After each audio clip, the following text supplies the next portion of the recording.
I'm Hailey. I'm Sean. And welcome to Hailey Hates Everything. I pick a surprise topic. And I get high and opinionated so we can discuss it together. So grab a snack and hang out with us for Hailey Hates Everything.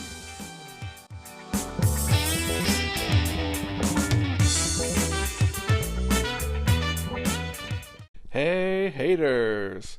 Welcome to a special episode of Hailey Hates Everything. Well, hi, by the way, we're back.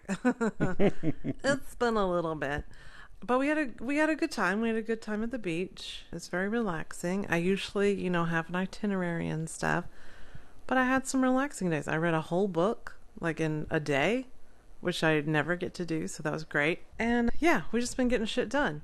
And I opened an Etsy shop, you guys. Yeah, it's pretty awesome. I paint these little wood slices with cute little backgrounds or landscapes or whatever comes to me. And I make these sort of beaded trees over the top. So it's like a painted thing with beaded elements. They're not all trees, but anyway, I'll put a link in the description of my Etsy shop. It's called Wild Sky if you want to check it out.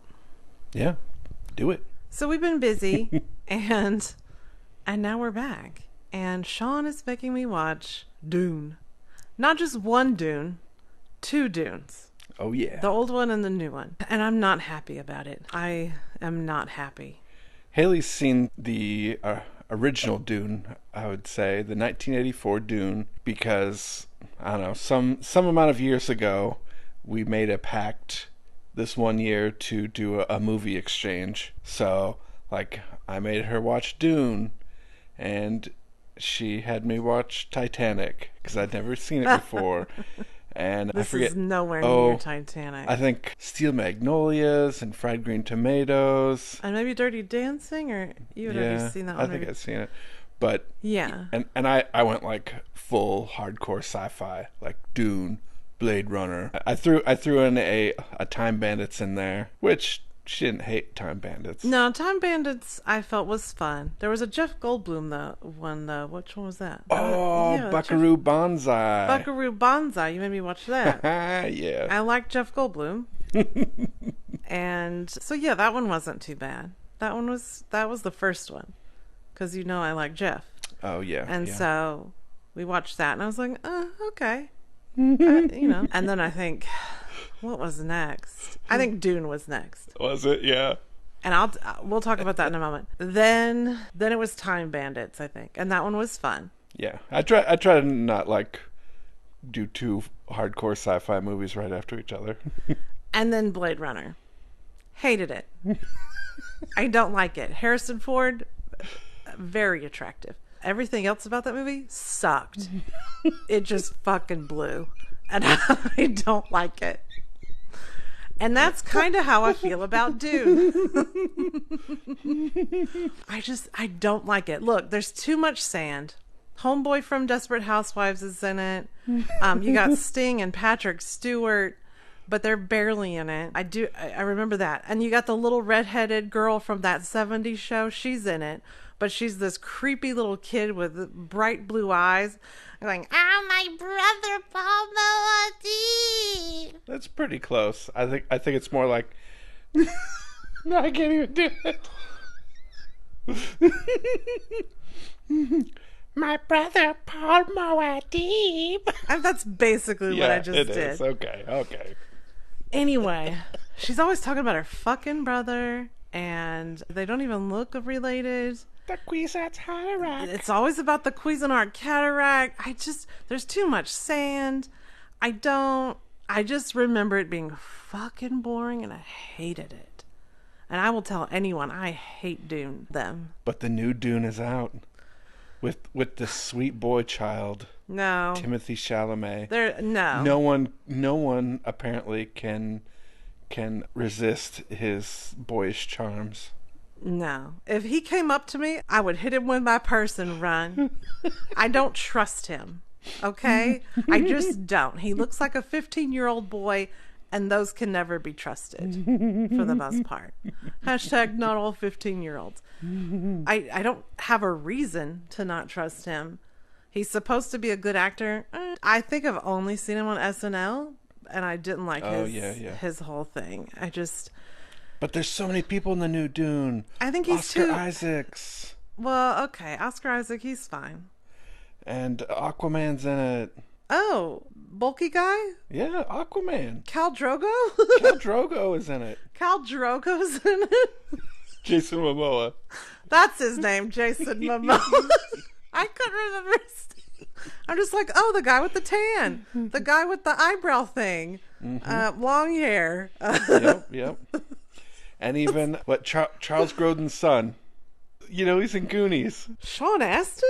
No. Who else is in Goonies? Thanos. Oh, that guy. Square jaw. That's what I call him. Square jaw. James Brolin? Is that his name? James Brolin. Okay. He's in it? Yes. Why? What is he doing? I don't know. And then, let's see, I know Zendaya's in it. I don't have anything against her. Zendaya. I feel like she's the kind of cool I wish I was when I was a teenager. So Zendaya, good for you. Whatever. I don't want to see the movie though. And it's got that Spanish. Oh, Javier Bardem. He's in it. Oh, he's like the weird looking dude, right? Yeah, he can be weird. Did he have the bowl cut in that one movie? Yeah, in that one movie. Yeah, his he's got a definite look about him. Yeah, true. I'll say that. True. Seems like a good actor though. Yeah. Well, that doesn't help me any. A lot of big names. I still don't want to see it. I've seen some reviews for it, which they're basically like, people either love it and say, "Oh my god, this is so much like the book. That's great," or they hate it and think it just fucking sucks. So I don't know what to think about it, other than I know I already hate it because it's Dune. I don't know. I think you guys succumb to Timothy Chalamet's boyish charm. Here's the thing. If I end up liking it, it will have literally zero to do with Timothy Chalamet. All right. All tea, no shade, because I don't have a reason to hate him, other than his face annoys me. See, he looks like a child. I think he kind of looks like young Fergus from Outlander. He wishes he looked like young Fergus. Please, whatever. I feel like Timothy Chalamet would be a great young Loki, though. Like teen Loki. I'll give you that. Yeah, I could see that. But I guess we're kind of getting ourselves again. First, we're starting out with the 1984 sci-fi classic, Dune. But after we're done with this, we'll come back and talk about this Dune. Yeah. And then we'll watch the new Dune. And by talk about, we're just going to... He just wants me to react to it, really. He wants to laugh at me being pissed off that he made me watch this for a second time. And he's so tickled by it. He's so fucking tickled by it. Hear him? He's doing it now. He can't wait to hear me bitch about how I just lost 2.5 hours of my life. It's only 2:15 for the first Dune. My God. 2.5 for the new Dune. Hey, Hailey, just thank yourself. I'm not making you watch the Sci-Fi Channel Frank Herbert's Dune miniseries, which was probably, I don't know, 8 to 10 hours. Sean, if you're going to take that tone, why don't you thank yourself that I don't divorce you and take all of your fucking money because you made me watch this fucking movie I don't like? How about that? Okay, thanks. Bye-bye. Trying to get a tone with me. What are you yeah, why don't you be grateful I haven't made you watch the entire documentary and behind the scenes? Please. There is a documentary about another director was going to make Dune before the 1984 Dune, and there's a documentary about the possibility of that Dune being made. Okay, wait, okay. There's a documentary about how they were gonna make the movie before they made the movie, and how that never happened. Yes. Yep. Why? Why waste the time? Because it's Dune. We've already had to witness the first one. Why do we need extra? I'm sorry, you guys. I don't like it. I hate the movie. Hailey, we're coming up on a generation that's gonna be all like movies and TV shows that are recycled movies and TV shows from our childhood and before that. I'm not okay with that. There's a new MacGyver. There's a new Turner and Hooch. Why? Is Colin Hanks even in it? No. There's some other just like plain looking dude. If you're not putting Colin Hanks in the Tom Hanks part, why are you fucking making it? That makes no sense. No, I agree. There's the new Doogie Howser. No, that does not need to be done. And in this day and age, no. Nope. I don't like it. Well, I don't want to make you wait any longer. We should probably wrap this up so we can get to watching. I am desperately trying to procrastinate. The 1984 Dune. All right, Hailey, are you ready for this? No, I'm not. I've been telling you, I'm not ready for this. I am just angry that I even have to do this. And also, like, I just hope that people understand the sacrifice I'm making, having to watch this again. All right, let's just watch this shit. All right, we'll be back. We back. Did you turn around? Did you see all kinds of new gems this time around? And we're like, I love it. No. No. So, this is our update because he wants a reaction. And I understand it a little bit more this time. Everything that I remembered from my first viewing... No, listen, I've only seen it once before, and this was years ago. Everything that I remembered was in, like, the last 20 minutes. So, this movie is way too long. Way too long. It's a good thing the new one's longer. Right, yeah. I was just agonizing over the fact that I gotta sit through this bullshit again, but longer.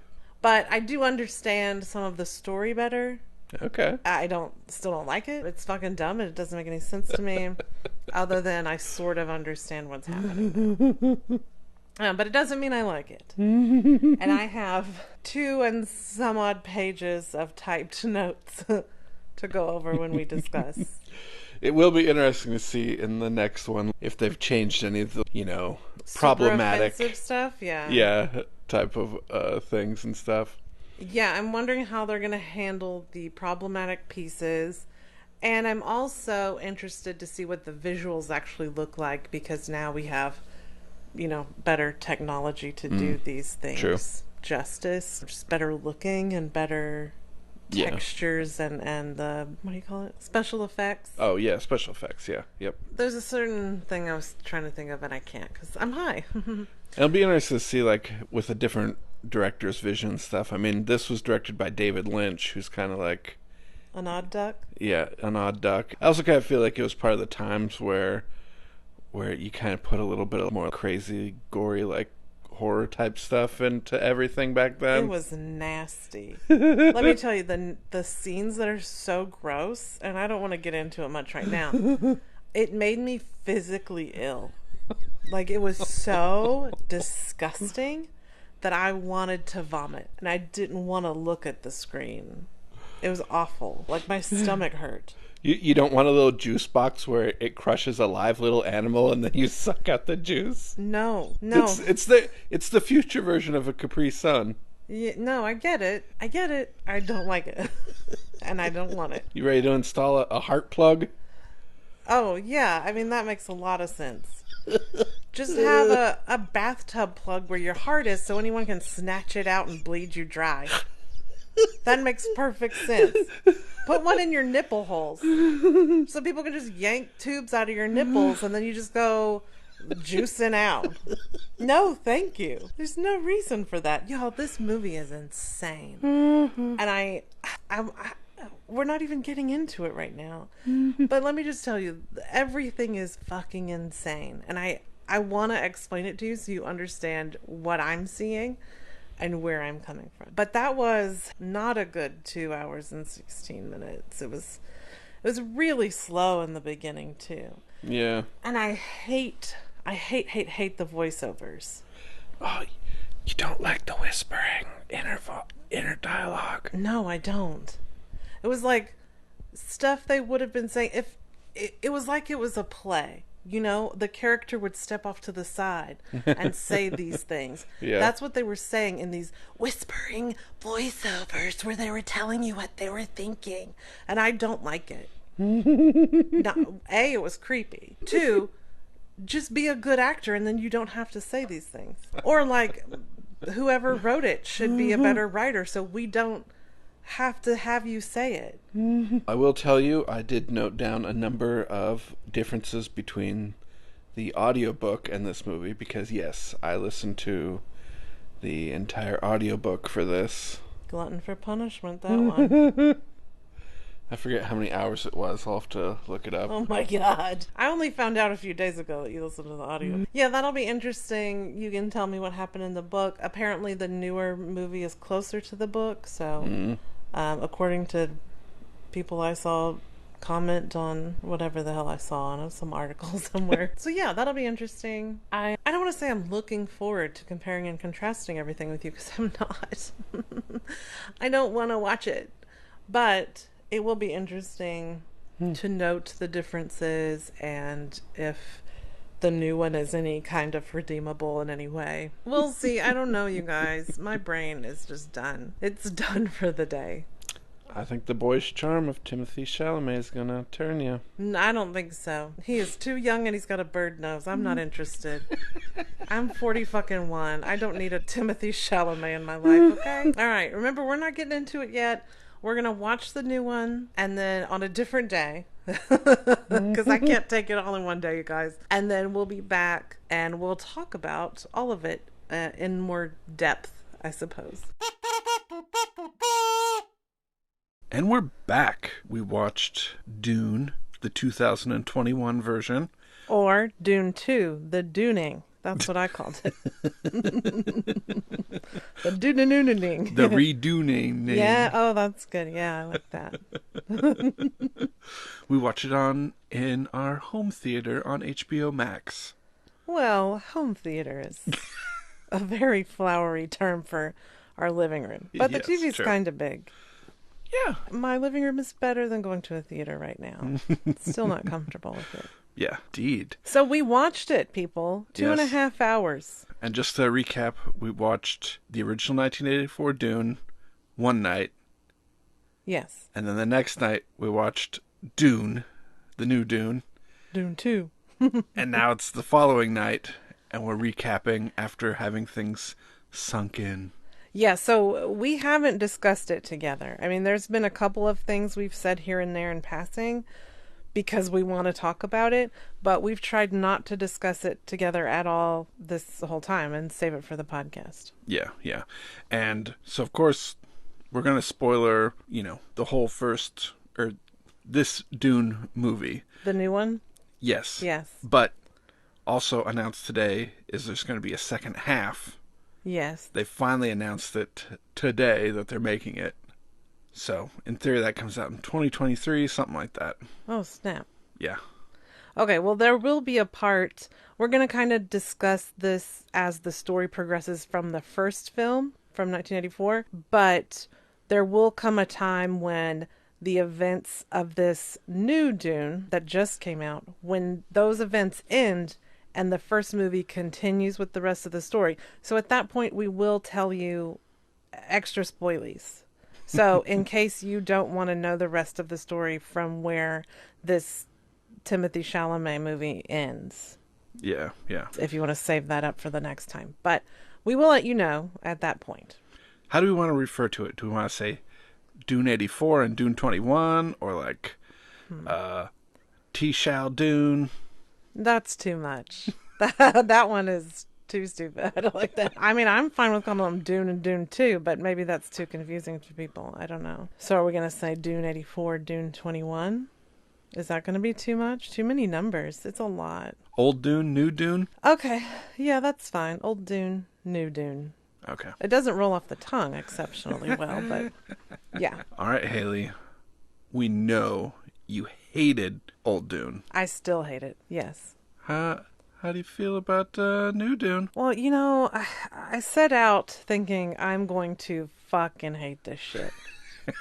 And the only redeeming factor might be the special effects. What about the cast? Well, I don't love or hate anybody in the cast. I'm just like, oh, okay. I know that actor. I know that actor. Yeah. Again, hadn't seen anything else that Timothée Chalamet has actually acted in.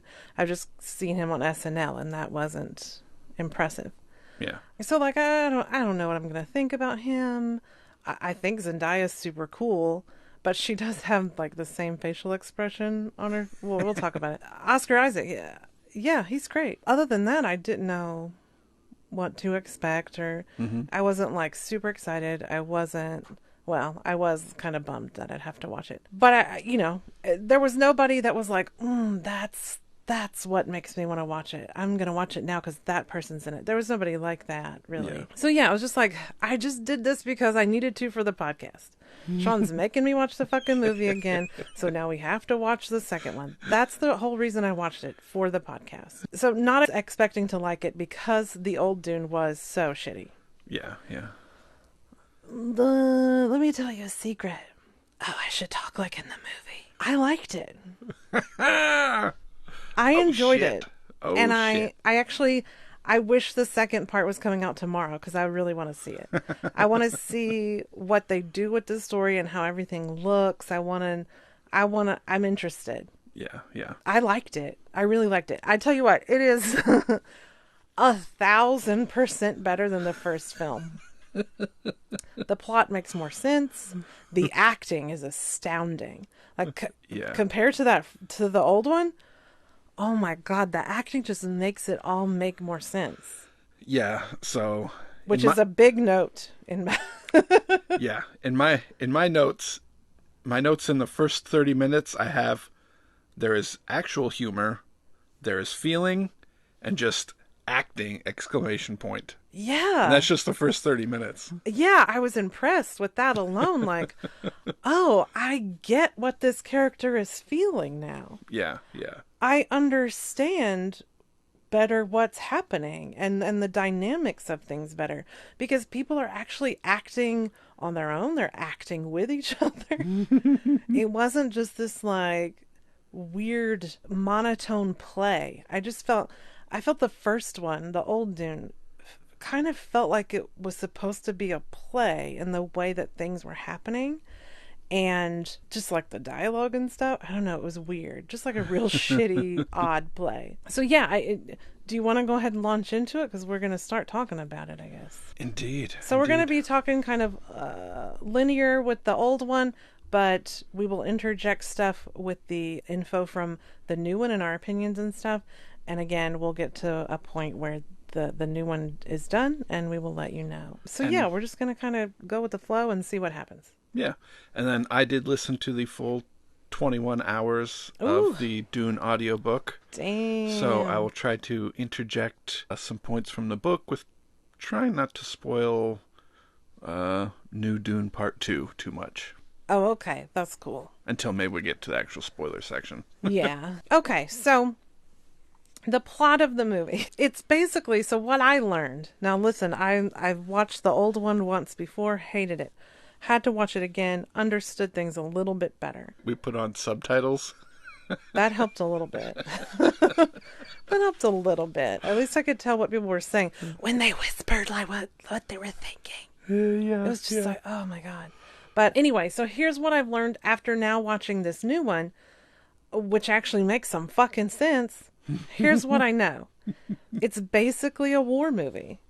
And they're fighting over a resource that is used for everything in the universe, for anybody to do anything of value. And this resource can only be found on this one planet called Arrakis. Mm-hmm.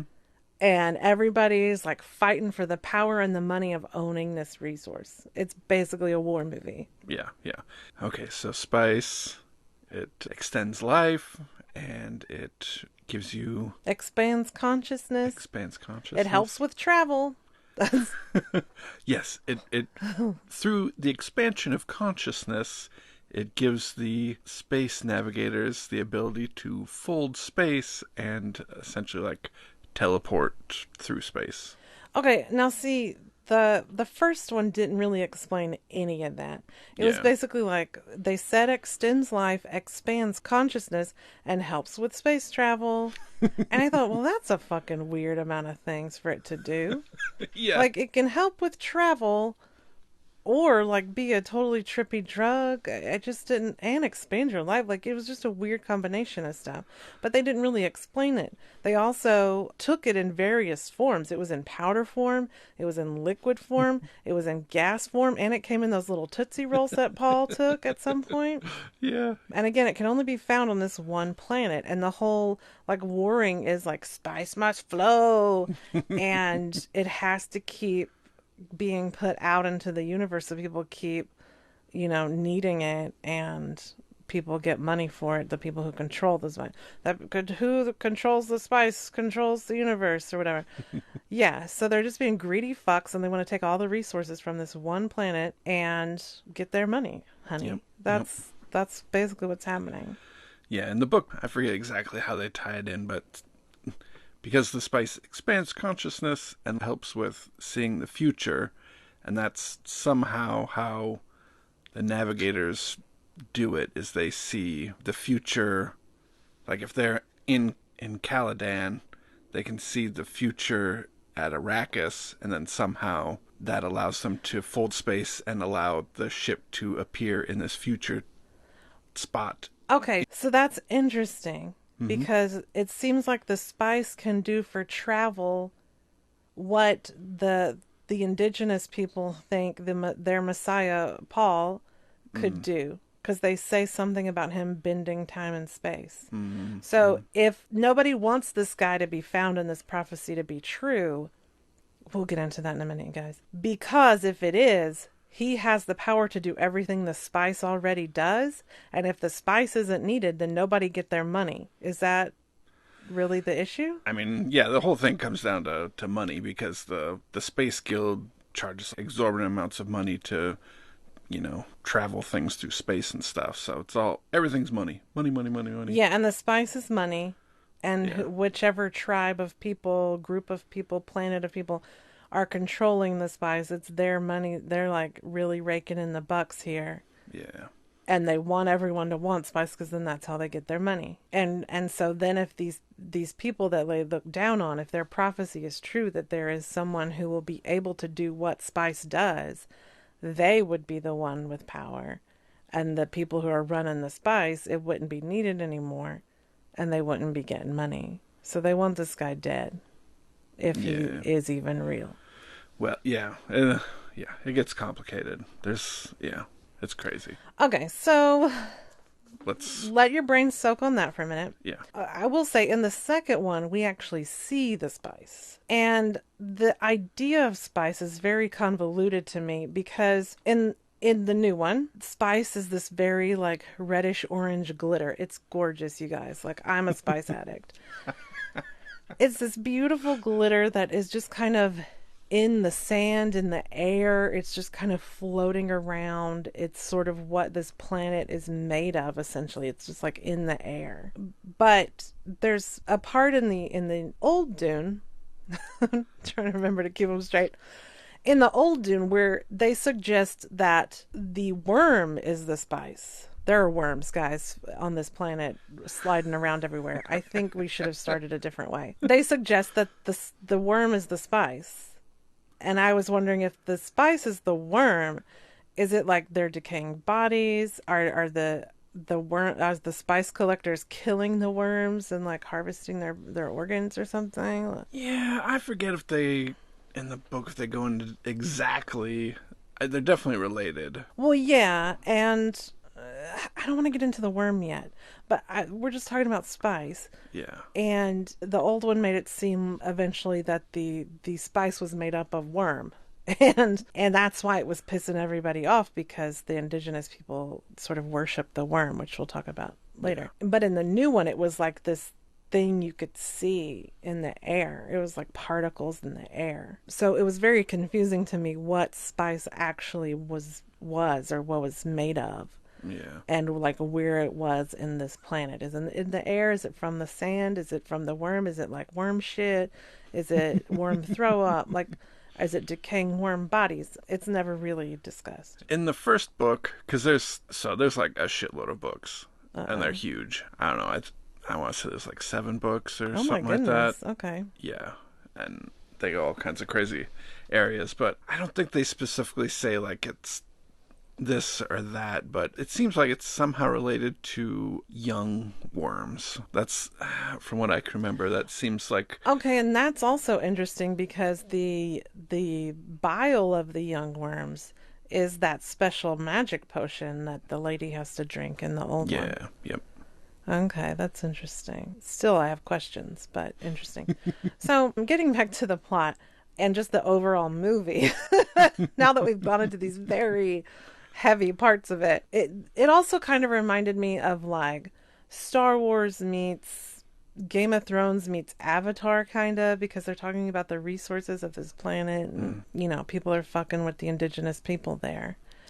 So, I don't know. It was just this weird mix of stuff. Couldn't remember anyone's crazy name. That's where the Game of Thrones comes in. There's just like a shit ton of characters and all these weird names, and I can't keep that straight. Yeah. I just know faces. I know Yeah. some names, but we'll get to it. And the old one's kind of got like horror elements in it and stuff. Oh, yeah, yeah. It's very gross. And I got a whole thing about that. So, when they set up the world in the old one. Oh, by the way, the old one, guess who did the music? Toto. And I was very much looking forward to Toto doing the music for the new one. Yeah, me too. They did not. It was Hans Zimmer. A great job still, but Yeah, it was. Yeah, I really did enjoy the music and stuff in the new one, because they kind of did the thing where it was sort of like one style of music when they're on like Caladan, and then they go to Arrakis, and it's like a different type of music. yeah, it was a different sort of theme for each kind of faction of people. I don't know if are they considered a race of people, each planet's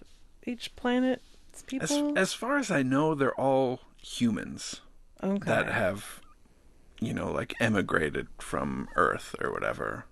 And then somehow gone on their own trajectories. Yeah, because this does take place in 10,191. Yeah, so a whole bunch of shit's gone down at that point. So there's the planet Arrakis, which is the home of spice. That's where everybody wants to go to get the shit they need to make some money. It's a desert planet. Like, they keep saying, no water's ever fallen on Arrakis.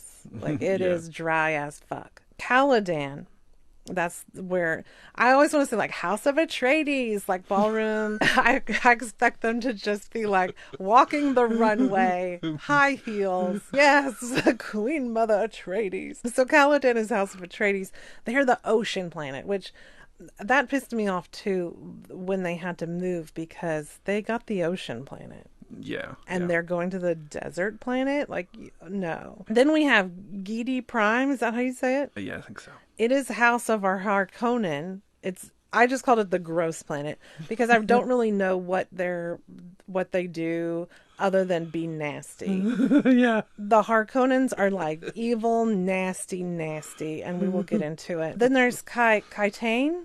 Is that how you say it? Yeah, I can't remember. And it's home of the Emperor of the known universe. I just called it the rich planet because he had gold stuff and he was running the show. And they all had a different vibe. And I will talk about that once we get to that as well. But in the new one, so in the old Dune, the Harkonnens, the evil bad guys, they're so like gross and nasty and pustule and icky, and they live in this sort of like it was almost like Nazi Willy Wonka. It was the vibe. That's very accurate. Right, of their place. They didn't really show the outside, it was just the inside of the building. So it was very Nazi Willy Wonka. And in the new one, they are talking about, they're kind of setting the scene. So this gets into it too. Well, I'll get to that in a minute, but they're setting the scene for the events that are unfolding in this new one. And they talk about how the Harkonnens were on Arrakis running the spice trade. They were harvesting it, they were processing it, they were sending it out, they were getting money, and they were like kicking ass with this and getting so much money and being total dicks about it. Yeah. They're running the show and they're making all of this money for them. And so they got super rich. And my note is, oh, the Harkonnens are rich? Because in the old one, they're just these like trailer trash Nazi Willy Wonka people. Yeah. And it would have never occurred to me that there was anything rich going on. They're basically the conquistadors coming in, taking all the gold. Oh, no, I get it. I understood what was happening there. I see what they're saying, and I agree. But they just didn't seem like rich folks in the old one, and so I was very caught off guard with the fact that they're supposed to be rich and in charge of things, you know?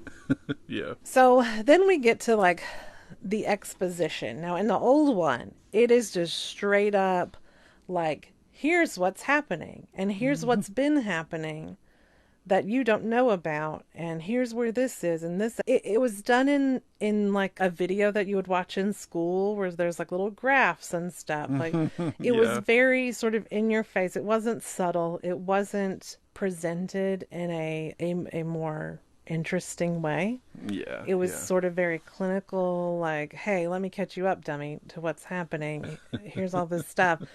And just kind of telling you versus showing you. And I felt like the new one did all of that so much better. Like there is exposition. There is parts where Paul, who is the son of House Atreides, he is, I don't even know how old he is. I think I said 17 or 23. So is that what you think between the two different movies? No, it seemed like it was over like a few years. I thought when it started in the old one, he was 17. Okay. But I thought he was young enough that he was probably 17. In the new one, I feel like he might be a little older, like 19, 20. Something like that. I don't remember them mentioning his age or anything. But I felt like Kyle MacLachlan, the first one, I felt like he was maybe in his 20s, and then Tisha was like younger. I mean, he definitely looks younger. Yeah. But what is Paul's actual age? In the book, in the beginning, he's 15. 15. Snap. Yeah, that's a lot younger than I would have assumed from either film. Yeah. Wow. Okay. That's interesting. I felt like in the new one, they kind of gave him some of that youth and maybe some of that unsureness and stuff like that comes with more youth, versus in the old one, he was very like, he had no faults, or, he was very like steadfast, and yeah, he did what he was supposed to do, and he did it well, and he knew he did it well, and he didn't. Yeah. Nobody talked about anything. Yeah, he didn't seem like he had a lot of feeling as it went with anything, really. It was more like dramatic moments of his personality, but you didn't really know why he was being dramatic. It's just like, oh, now you're gonna have some feeling? Why this? Whereas with Chalamet, old Chalamet there, I feel like, yeah, he looks younger. He had more of a kind of like unsure but sort of cocky teenage kid kind of vibe. Yeah. They made him, he was a lot more emo, so he had this sort of sourness, darkness, angstiness to him. Mm-hmm. And again, the acting choices and just the acting in general made you realize more things about the character and like what they were thinking and where they were. Yeah. In their lives and their relationships with other people. I mean, that made a huge difference because there really wasn't a lot of emotion in the first one, the old Dune. And so it was really hard to understand where the characters were coming from. Like nobody seemed interesting or relatable. None of them had emotion. Yeah. And the sort of, there were voiceovers that were really, really annoying that would say what they were thinking. Like, oh, is he the one? Oh, blah, blah, blah. Just like really like this kind of. And it was really off-putting. I'm shuffling around here because I have a lot of notes. And Sean's going out of order from the things that I was going to say. The whispers were like monologues in a play, like when a character would step to the side and, say something. And I didn't like that it was even in the old Dune because you should be acting so we know what you're thinking. Yeah, And yeah. so we know your relationships with other characters so we can even have our own opinion of what you might be thinking. And so I didn't like the voiceovers being, sort of back up to what they should have been doing with their faces. Yeah, yeah. Acting. But in the new one, those kinds of moments where people were having thoughts, but it was supposed to be something that no one else would know, like when the Fremen character, well, it's another race of people, when she sees Paul put his outfit on and he did it right, and she's like, oh, and she talks the prophecy. They do it in a different language. So it's Yeah, like nobody else quite know what she said, but we know what she said. yeah. And it was kind of, like under the breath type of thing. And so we know that she's thinking about that. I don't know. It was just done in a better way that made more sense. Yeah, And it yeah. wasn't like distracting and would take you out of everything. Just like a better layout of everything that happens in the film, in the new one, is so much better as well. I mean, so we're kind of jumping back and forth here. I wasn't going to explain everything that happened step by step or anything. But talking about the exposition again and the way that it's presented differently. I also wanted to mention that there's an indigenous race of people on Arrakis called the Fremen, and they all have the bright blue eyes. So if you've seen the pictures from the movie or whatever, like Zendaya, she's all over the place with the Yep. blue eyes. That's because she's a Fremen. She's one of the people from Arrakis. And they live like in caves and under the ground and stuff. But the eyes are blue because they've had too much spice. Yeah, yeah. So it's like some kind of condition where you get too much spice in you and your eyes turn blue. Indeed. And so they have this prophecy where, because basically their land is being taken over, these assholes are basically raping their land for resources. They've been forced, to hide and try not to get killed, and they're pissed off that people have come in and taken over everything that is theirs and their peoples and their ancestors. And I assumed from the old Dune that the harvesting of the spice killed the worms, because the Fremens worship the worm. It is sacred to them, all parts of it. And they kind of had we're part of the universe and the universe is part of us and we're all connected, a very kind of Native American view. And I thought from the old one that the harvesting of the spice was killing the worms because they are the spice. And that's why the Fremens wanted to rise up, not only because their planet was being taken over, but because they were pissed that the worms were being killed because the worm is sacred to them. And there's probably some truth in that. But in the new Dune, it made a bigger deal of like the Fremen are already trying to have a revolution against the people taking over their planet. They're already fighting back. Yeah. Whereas in the old one, they didn't really start fighting back until this white savior named Paul Atreides came in. And then he was like, he had the power to take them out into the world. But in the new one, it's like they're already fighting back. They're already mad that their land is being possessed and they're being killed. They're being tortured. They're being forced into labor, I believe, or just killed outright to get rid of them. And they're not safe on their own planet, essentially. So it was just like a bigger story, a bigger thing. And I feel like they actually, presented the Fremen as full people in the new one with feelings and culture and a viewpoint that was stronger than in the old one. Yeah. Where they just seemed like they were going with like, okay, well, we just live here and Yeah, yeah. we can't go anywhere else and we don't have the power to rise up. oh, but you're our savior. And so just like stronger, just like, more empowered people in the new one. Like, yes, they're being subjected to all of this other bad stuff that they didn't talk about in the old one. But what is the word I'm looking for? They were fighting back. They had more tenacity, Yeah. So anyway, that's the Fremen. And the prophecy. So the Fremen have a prophecy, and it is that some dude will come and A Messiah. will be their Messiah, will be God on their planet or whatever, and be able to save them or help their planet. It was something like that. Yeah, bring a new age and for them and everything. And now they have a name for that. This prophet, I guess, this Messiah. I thought it was the Cuisinart cataract. That's what I would always say from the first one. But when we used the captions, it was the Kwisatz Haderach. Well, Right? I think there's a difference between the Kwisatz Haderach is a Bene Gesserit kind of prophecy. The Fremen have, I think he's called like Lys Algiber. Yeah, I couldn't remember what they called it in the...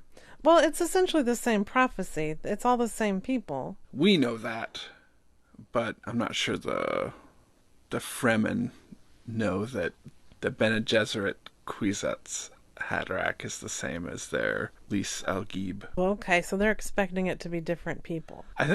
I don't think anybody other than the Bene Gesserit necessarily know about the Kwisatz Haderach. Like, I don't think that's like a known thing that anybody else really knows about. The Bene Gesserit have been working for 1,000 generations or something. Okay, is that what? So this is why it's confusing, you guys, because the old movie sucks. And the new movie explains things better. So Yeah. in the new one, is that when they were discussing that the Kwisatz Haderach, Kwisatz Haderach, they were talking about that being this perfect human that they have breeded down the line of people for Yeah. generations. Yep. And so their sort of Messiah would be this perfect child that had these perfect genetics or powers or whatever. Yeah. And that was their Kwisatz Haderach. Yeah, yep. Okay. Meanwhile, the Fremen, the people with the blue eyes, they believe that they have this dude who will come and he will somehow magically know stuff and be awoken and be the person who leads them to a better life by protecting them and the planet and that kind of thing. Is that correct? Yes. Okay. Yes, I believe so. Oh my goodness, see? This is why I'm not even off my first page of notes. Yeah. And this is why it's very important to write a good script. So people know what the fuck you're talking about. Okay. So I know we've talked about Paul, but I don't want to get into him yet. I do want to say that in the old Dune, it goes into like the Emperor's lair, his throne room. And he's on a separate planet called Kai Tane. And I like to tell the vibe of the planet. So I didn't actually see the outside of the planet. It's all like an inside thing. But I called it Victorian Steampunk Goth Universe. Yeah. It was all gold. Mm-hmm. Like it was kind of Wizard of Oz steampunk Victorian goth. That's what it is. Wizard of Oz steampunk Victorian goth. The way everyone was dressed and just this very uppity kind of British thing, but the backgrounds were kind of gold, futuristic Egyptian. It was just all very weird. Art Deco-y even kind of in there. I was very confused because I thought it would be like aliens as well. So I wasn't expecting humans. And so it was very confusing. And okay, there's a character in the old one that's not in the new one. And I believe, let's see, what did I end up calling? I called it the slimy worm croissant with a brain head. So if you can picture that. It's got a little fucked up face, a brain, exposed brain as the head. It has this weird skeletal nose, where it's just like triangle cutouts, but it's also like its butthole or something, but the voice comes out, but it doesn't actually talk. It's very strange, you guys. And it's, well, we'll talk about It's what in it like does this later. rolling aquarium. Yeah, so it's in this rolling aquarium that looks like a steam engine. Yeah. And it's all black, too. And all of the attendants that are with it are dressed kind of like a melting Darth Vader True. Dalek. Yeah. It's all really weird. And I didn't know why the one had a broom, but when we see the giant tank steam engine thing for this slimy worm croissant, when it leaves a green goo behind, and all of these dudes are there to like sweep out the goo. But they don't do a very good job. They don't do a very good job. I would be pissed if someone came over and gooed my house like that. Gross. Yeah. So the slimy worm croissant comes in and is like farting spice out the face hole. It's just like coming out like a red cloud, even though it's in this sort of aquarium thing. I don't know how any of that works. But this thing that looks like a nose is actually some kind of mouth butthole. Yeah. And it's kind of farting out the mouth. It's like vaping spice. There's a lot of close-ups of this mouth butthole too, which I was not okay Yeah. with. And all of these other dudes were like melty robot bald Darth Vader. Helmet off Darth Vader's. Yeah. And the suits were cheap windbreaker triangles. Hellraiser. Oh, yeah. Like jackets. Y'all, it was weird. And I said a steam engine full of gross juice. And so that's what happened. So this worm comes to the Emperor and basically spills the tea and leaves. He's like, get your boy Paul Atreides. Mm-hmm. No good. No good will come from this. And one of my questions, I had a lot of questions from watching the old one, and most of them were actually answered in the new one. So if that tells you something. So at this point I was like, why do the Atreides have to move from their planet, the ocean planet, Caladan, to this nasty ass dry planet? They didn't really make it obvious that the Emperor was decreeing this. And so in the new one, we find out that the Harkonnens have been on Arrakis and just bleeding it dry and getting all their money, honey. And I don't know why they left. I was unsure why the Harkonnens left Arrakis to begin with. In the first one or in both of them? Both. Yeah, it's all the Emperor was worried that Duke Leto Atreides was getting too much power and sway with the Landsguard, which is the group of all the royal households or whatever. So he launched this as a plot to get Leto killed, get the whole Atreides house killed by having them take over Arrakis, and then them kind of like not doing a good job. Okay, so this was all because he felt like people liked Atreides too much. Yeah. I was like, you know what? I'll show them. I'm going to get his ass killed by making him go work on the dry planet. And I'm going to bring these homeboys back. And then I'm going to tell these homeboys, hey, wait a minute. You get to go back. You're just moving out for a few minutes because you're going to work with me, the Emperor, and we're going to go attack Atreides when he's not on his home planet, when he don't got nobody to help him. Yeah. And then we're going to take some shit down. And then guess what? All the spies be for us. Indeed. All the spies. So that's essentially what's happening, right? Yeah. That makes way more sense than the whole first movie. So, okay, we've talked about the voiceover. So let me tell you about my boy Paul. All right, his name is Paul Atreides. I guess he's 15. I thought he was about 17 or 23. I was like, it could go either way. Now, let me tell you, I've talked some shit about Timothée Chalamet. Sean likes to bait me to talk shit about Timothée Chalamet. I don't want to talk shit about Timothée Chalamet. I don't know him up from down. All right, I'm indifferent to him. I don't hate him. I don't know much about him. He does have a hungry little bird body with abs. I don't know where the abs are coming from, but He knows he has a little bird body because there are some comments in the movie about his little bird body, and he's like, "Yeah, I know. Yeah, yeah. I'm just a little emo boy." So that made him better to me. I was like, "Okay, he knows he's got a bird body. It's cool then. Like, we're good." I don't like when people pretend, and sometimes he seems way too cocky. And plus, teenage boys are just. Ugh, I have issues. So I like, and his hair looked really cute. I liked his hair. You know, he's not for me. I'm not looking for. I'm not checking for Timothy Chalamet. But I thought his acting was good. I thought he did a decent job in this. And yeah, I mean, I get why people like him. I get why people think he's cute. Again, love the floppy hair. But you know, he's not for me. That's all. Anyway, he plays Paul Atreides. And yeah, he was just this little emo kid in the old Dune. He's got 3 homies, 3 friends that hang around with him: Eyebrows, Mustache, and Picard.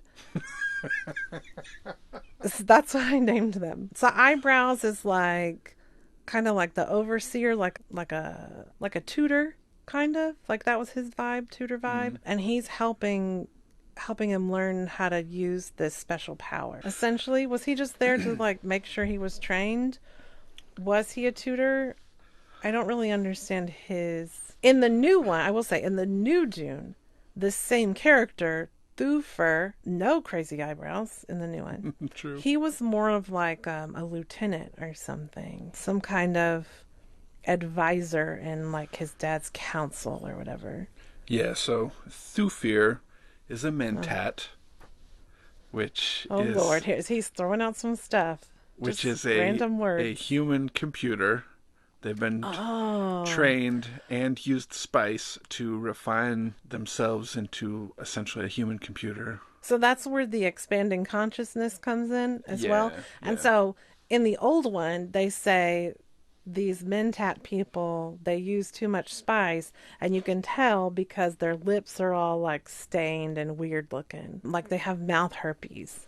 Yeah, true. So it's weird that it would turn this one race of people's eyes blue, but this other race of people, they get mouth herpes from using too much spice.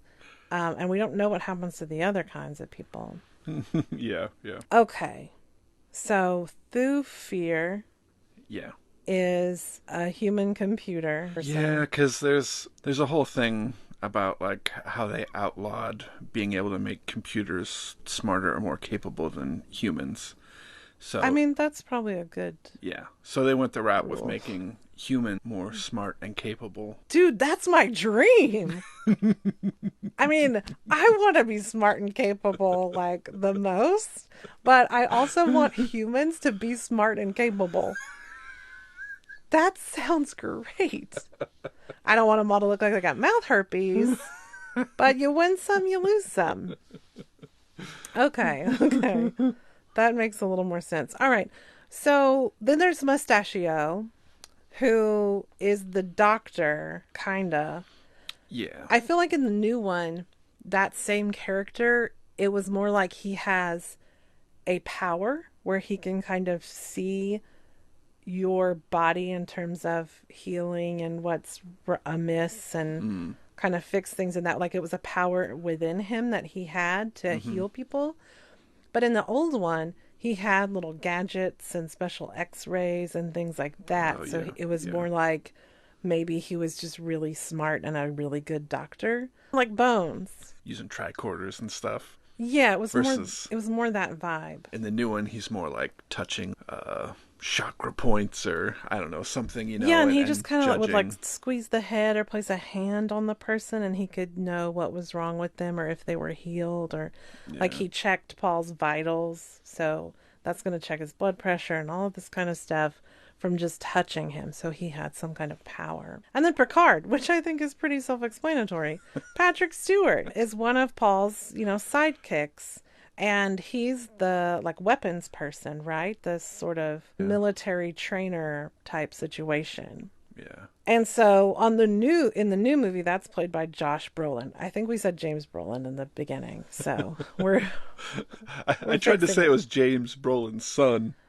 Okay, I don't That's what I remember was if we trying to said say. Josh Brolin, but it's Josh Brolin, and I thought he was really good as this character. A completely different character to me, really, in Yeah. the way that they acted. Brolin was more of a like gruff sort of military guy, but they all seem to have an affection for Paul and like really want to protect him Yeah. Yeah. and help him, get better and just be like a good fighter and protect himself and take things seriously because one day he would be the Duke of Caladan or whatever and take over for his dad. So then also in his dad's council is this guy named Duncan Idaho.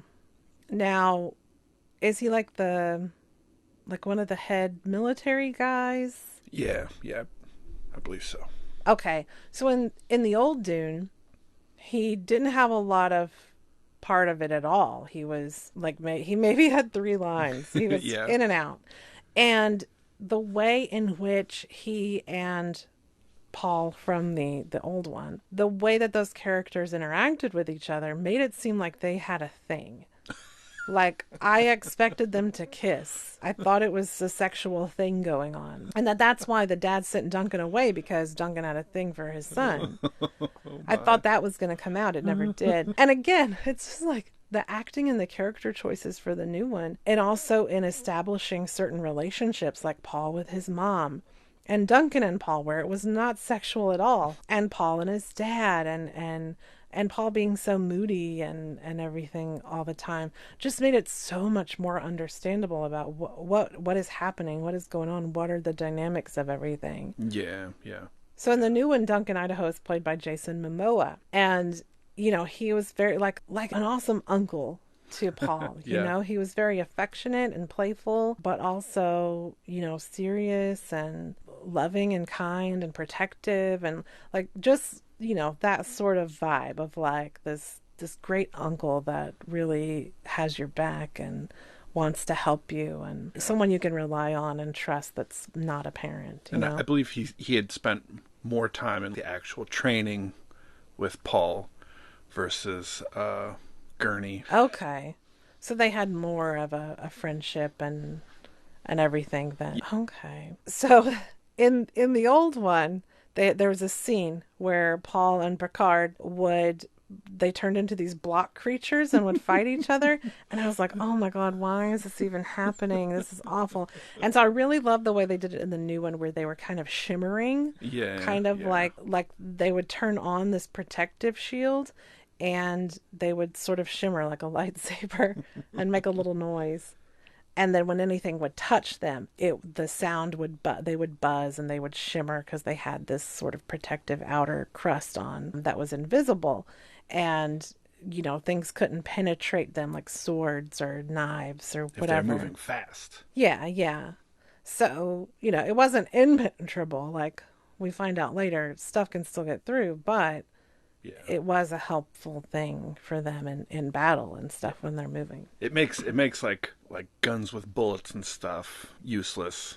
Yeah. Basically. And in the book they have lasers, and if you shoot a shield with a laser, it causes some sort of feedback thing, and then I think they both blow up. Oh my Lord. Oh jeez. Yeah. So there's like this whole other thing. So Oh my God, that's a whole nother dynamic. I do like that during this fighting scene. I mean, basically they're trying to train Paul to be able to fight and to take care of himself and to be a good leader and all of this different stuff, get stronger and, yada, yada. In the old one, there's more of a montage of him using these different things and like fighting and learning, and they make him Skywalker ready, where he's like done all his little trials and now he's ready to go. But in the new one, I feel like they made it more of a consequence. Like, look, dude, we're going to be in war at some point because there's people who don't like us. Yeah. And you can't just be sitting on the sidelines. Like, people are going to try to kill you, so you need to fucking take care of yourself. Yeah. So, like, pay the fuck attention. Stop being a little emo bitch and pay attention to what I'm trying to teach you, because I'm not doing this to just fuck with you. I'm doing it because you're going to need to know this shit in the future.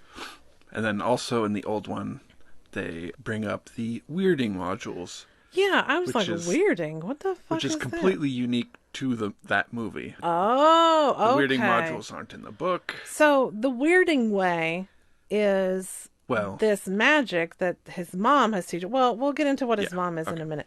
But right, it's like this magic that his mom teaches him where they can use sounds to make energy that acts like a weapon, like a bullet, like some kind of thing, like a punch, and they have these voice module things and these little gun things. It's a whole Yeah. I was like, what the fuck is this? In the new one, it's more of like they have an intuition, they have a Yeah. sense, like a almost like a premonition that so they can like kick ass in a fight. They're really good at fighting because they know they kind Yeah. of feel it's like the Force.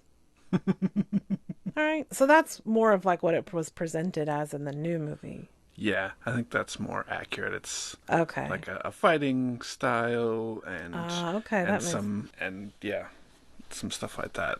Versus in the old one, there's these weirding modules, which yeah, like you said, they're like these voice guns. yeah, where they'd go chaya, and then Yeah. this energy puff would go out and like punch something and break a sword off a stick or whatever. Yeah. Yep.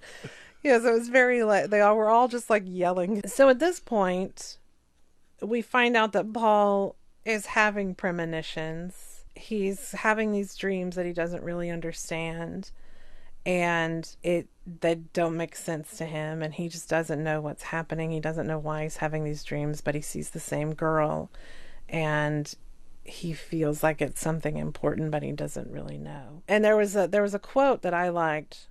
I forget who said it it's in the old Dune. Without change, something sleeps inside us and seldom awakens. And I Yeah. really liked that. Yeah, that's a good one. So we also find out that there are pugs on Caladan, which I was very excited about. Caladan has pugs. There's at least one pug Yeah. in Yeah. this whole planet. In the old one, at least. Yeah, this is the old Dune. And I was so excited that pugs lived to 10,191. 8,000 years from now, they're still pugs. Yeah, so that's good. At this point, let's talk about the Bene Gesserits. Yeah, that's right.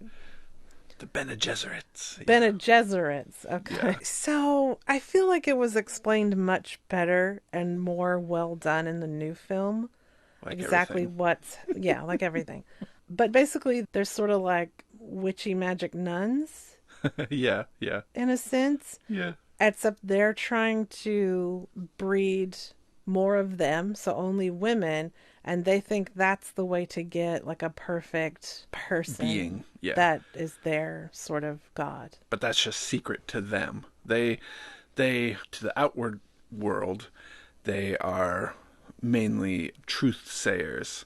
They can they're essentially, work for as a service for, all the higher ups and stuff to see when people are lying, stuff like that. That's why like Okay. the Reverend Mother Gaius or whatever is the Emperor's truth sayer. They have big intuitions. It's not so much magic power, it's just a knowing. Yeah. Okay. All right, Yeah, that makes I more think so. sense. I think so. Although, I mean, there's a little bit of power there, unless they can control other people's minds with the whole box situation.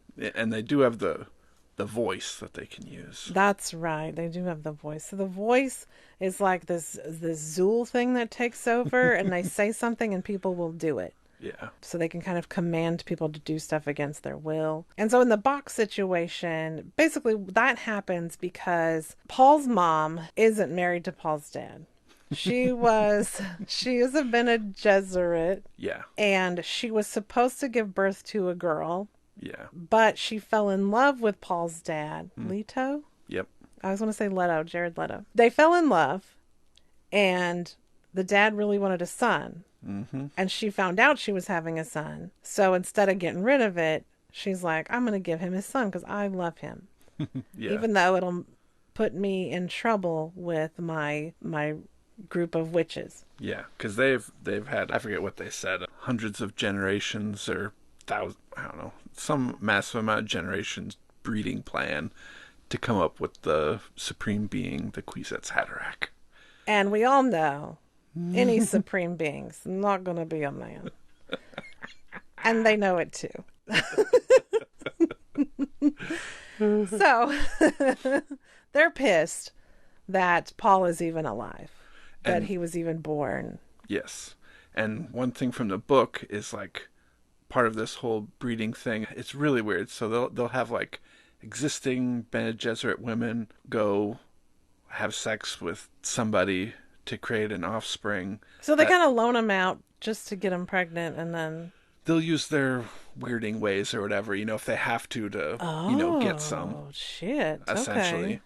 And so they have a breeding system inside the Bene Gesserits, and that's what the mom is. She's from that sort of union, and she doesn't even know like who her birth parents are. Oh, okay. Yeah, and then there's also the known kind of breeding plan, which would be her and Leto's daughter would be part of that, and she would be in a position of power that she could be used for marrying out to another house and Okay. kind of growing that Kind of like power. a royal family situation Yeah. where they try to make these strategic Yeah.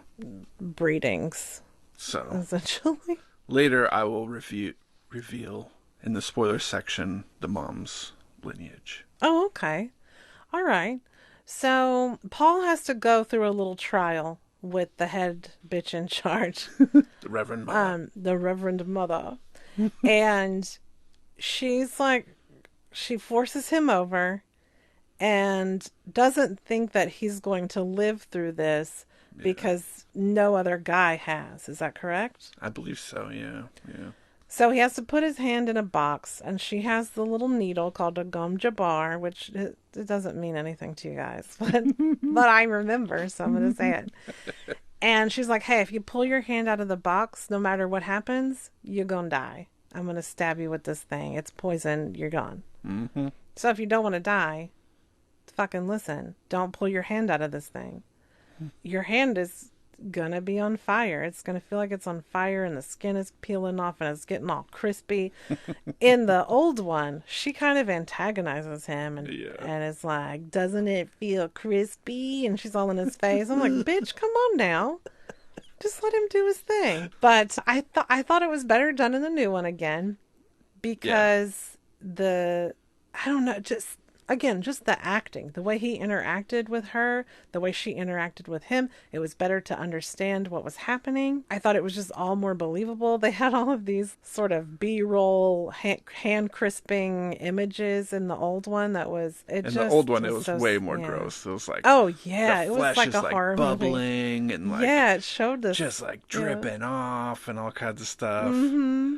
And the new one, they kind of flash in between and kind of show like a crispy hand and stuff, but not like just like the flesh melting. Yeah, it wasn't and gooey. off. It was already crisped up. Yeah. So again, it was a lot better. All right, so this is like the worst part to me, is anything having to do with the Harkonnens. Now, we go to the planet, and I called it post-apocalyptic horror Oz, where only nasty gingers live. Yeah. This is from the old one, you guys. With reverse mohawks. Yeah, where they're just shaved center of the head. It was so strange. And everybody's a ginger. I don't know. Everybody David was Lynch, I don't know. He must have an issue with gingers. Like bright strawberry ginger. Well, that's what I said. I said, I don't know if people hate redheads or fat people more. These are just nasty trash heap people who litter. So they're all like large or disgusting in some way. The sidekick of the Baron, the main guy, the main bad guy, he's got the mouth herpes. He's one of those computer guys. The Baron is just like this balding. Well, I think in the old one he had some hair. He was a nasty little ginger, just like greasy, nasty, just gross. I said, if Fat Bastard and an evil Willy Wonka kid had a baby, and he's so spitty and gross. So it's just like, just this very oily, dirty, nasty pustules all over his face. When you're introduced to his character, they're draining his pustules into some kind of tank. There's all of these, again, like I said, it was like Nazi Willy Wonka. There are all these like vats of oil or something around that they just throw shit into. They just Yeah. litter all the time. It's just so nasty. And he has a big fat suit on. And he's also into like young boys. So again, Yeah. it was that idea, and this is really offensive to me, that a lot of movies, especially older movies, did, where if it's a bad person or someone who's supposed to be bad or gross, then they're like really fat or they're gay. And Or so both in this case. or both in this case, that way you know they're the villain. And that's just Yeah. really, really upsetting. You could just make him nasty and he didn't have to be fat or gay. So yeah, I said nasty Mad Max fucks. Um, which also will lend you a vibe of what they are. They're just gross. Yeah, Mad Maxy, like apocalyptic nastiness. The dude floats everywhere. The fat guy. He just floats everywhere. So he doesn't even have to use his muscles. And about his sidekick, which I just called creepy sidekick, I said if John Malkovich and Christopher Walken had a baby. So I'm really good at these comparisons to try to help people. But so let's see. So in the new one, he is really gross and also very fat, but he's not all pussy and stuff. He takes a lot of giant vat baths. I'm not sure what that's doing for him. And he does have a light up spine and he does float. But in the new version, he's not as disgustingly nasty as he is in the old one. In the new one, that we find out the Cuisinart cataract can bend space and time. And that was when I was like, oh, so they wouldn't need spice? And that's why everybody's mad and wants to control everything. Because it just seemed like once this being comes into play, nobody's gonna need spice because that being can do all the things that spice does. Does that make sense? Oh yeah, and in the old one, the fat guy, the Baron, he likes to bleed these little boys dry too. They all had, I don't know why everybody had plugs in their holes. Like They had heart plugs. Like the Baron, he had plugs in his nipples, like tubes coming out of his nipples that was doing something with some juice. I don't understand. But the little boys these were probably like teenage gingy boys. They had on see-through raincoats for some reason and little Speedos. They had basically a bathtub plug where their heart is. And whenever the Baron felt like it, he would just fly over to one of them and go in their face, rip out the bathtub plug, and just let them bleed out. Yeah. And he loved it. He loved it so much. He would just laugh and laugh. Yeah. And we're introduced to his two nephews in the old one. There's, I think it's like Ralpha and Fade. And oh, is Sting supposed to be his nephew? Yeah, they're both his nephews. Oh my God. Yeah. Okay, that is not the relationship I thought they had. So in the old one, Sting is this thin, punk, oiled up, like supposed to be a hunky, badass assassin kind of guy. Like he's supposed to go kill people. He's like just a bully, just like an asshole. There's this one scene later on where Sting comes out in a bat-shaped Speedo bikini and he's all oiled up and he has a psychotic look on his face. And the Baron just looks at him like, I was like, oh shit, are they gonna fuck? Yeah. I think he literally is like, oh, beautiful. Fade. Yeah, he talks about him being beautiful. I didn't know that was his nephew. Yeah. That's just a whole nother aspect of him. And in the book, Fade is like, they have like gladiator arena type stuff on Gaiety Prime, and he does like that kind of stuff, like gladiator killing people and stuff and things like that. So he's supposed to be really good. Okay. Yeah, see, none of that was discussed. And then in the old one, Ralpha, the nephew who's kind of in charge, or gets put in charge of Arrakis. In the old one, he has like this little juice box with a little creature in it, and he smushes the creature and then sucks out the juice. Yeah, it's so nasty. Like anytime we were in looking at any of these people and seeing their side of the story, I felt physically ill. Yeah. My stomach hurt. There's a part where they got a cow hung up. Oh yeah, I mentioned it later on. There's a cow hung up, and they're, I guess, I don't know what the other people are doing, like hacking into it. And that guy, the nephew, the big Yeah. nephew, he just pulls a chunk of the cow off and starts eating it. Yeah. And then just throws the skin in their vats that they have all over the place. It was awful. It was so disgusting. Yeah, it's really bad. It's very nasty. So in the old one, we're still kind of going through it. The nasty worm creature, the worm croissant, it starts farting planets out of its mouth butthole into this tank of stuff. When And I don't really understand what any of that was supposed to mean. that was when they were moving from Caladan to Arrakis. Okay.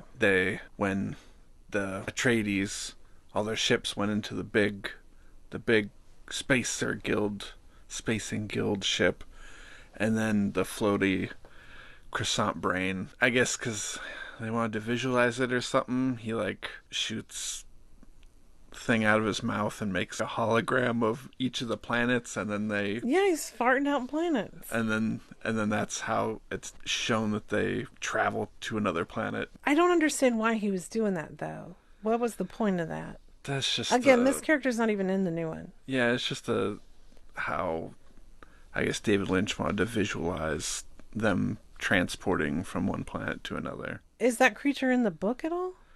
They have the navigators, which in the new one, they're just like dudes in like the dome helmets or whatever, and basically they're just like breathing spice and stuff. Oh, I didn't get that at all. Yeah, and the old one, yeah, they're like these weird mutant whatever the hell they are and stuff. So the Atreides, they move from Caladan to Arrakis. They're being, it's like getting the new president in. They have a whole transition. They got to come in. They got to make sure everything's moving and shaking so they can harvest the spice and get it all processed and shipped out into the universe and that kind of thing. It's their job to run this factory now. And I liked that there was more lead up to that, and that you see more of that happening, like the ceremony of the sort of power transition and that kind of thing, because then it helped me understand why any of it was happening and what was exactly happening, because the old one never really went into a lot of events and why they were happening. It was just like something would happen, and then it would be like, oh, well, we have to do this because that happened. And there was nothing about why did that happen? Where did that come from? Why is this an issue? Yeah. There was no explaining of anything, to me anyway. The costumes, I just want to mention, because at their little their transition ceremony, or whenever they landed on Arrakis, Homegirl had this beaded gold dress. Everything was very kind of military-esque in the suits, whether they were inspired more like a knight's armor or kind of Nazi military or like futuristic kind of space suits. All of it was very kind of clean and subtle, but had very strong silhouettes and lines. Even though Homegirl's dress, which was gorgeous, it was just this gold satin, so it was very plain, but then the sleeves and the upper chest area was this beaded gold sort of shrug. I don't know. Yeah. Their costumes were really, really cool to me. Yeah, and the new one. Yes, in the new one. The old one is jack shit. This is the other thing. So Caladan is the planet I would choose to live on. It's the ocean planet. It looks kind of like Ireland. And I would choose that planet. They have pugs, supposedly. Also, bagpipers are their chosen, like... Oh, yeah, in the new one, yeah. Yeah, like military thing. And I was like, oh my God, I fucking love that they've got bagpipers. And the music that was used for the Atreides, or when they were going into battle or whatever, it was bagpiping music, and then it was made into this big score, and I thought it was so cool, their use of bagpipes, and it made me very excited. I was just like, oh my God, they're using bagpipes, and it sounds really good, and they're doing a really good job. So, I have a soft spot for men in kilts. And I wish they had kilts, but they did have a bagpiper, so that was cool. So we're to a place where there's a lot of information coming from the new film that we don't get to in the old one. But what happens is that at this point, people are out to get the Atreides. They want to kill them as soon as they're in power, right? Yeah. Like as soon as they take over, it's like, all right, let's assassinate these motherfuckers. And so someone puts a hit out on young Paul. They have these flying needle things called Hunter Seekers. In the old one, it's like it's like this giant kind of dildo-sized needle that flies through the air and makes these turns and moves real close, and it has this massive needle. The needle reminded me, this is going to get dark for just a moment. The needle kind of reminded me of the biopsy needle when they did my thyroid biopsy. Just this long fucking needle, but the one in the movie was a lot thicker, like what you inject a turkey with. So it was very frightening. But I did write down that I think that's what anti-vaxxers think getting vaxxed is like. It's just this big dildo needle coming for you as soon as you move. And that made me laugh.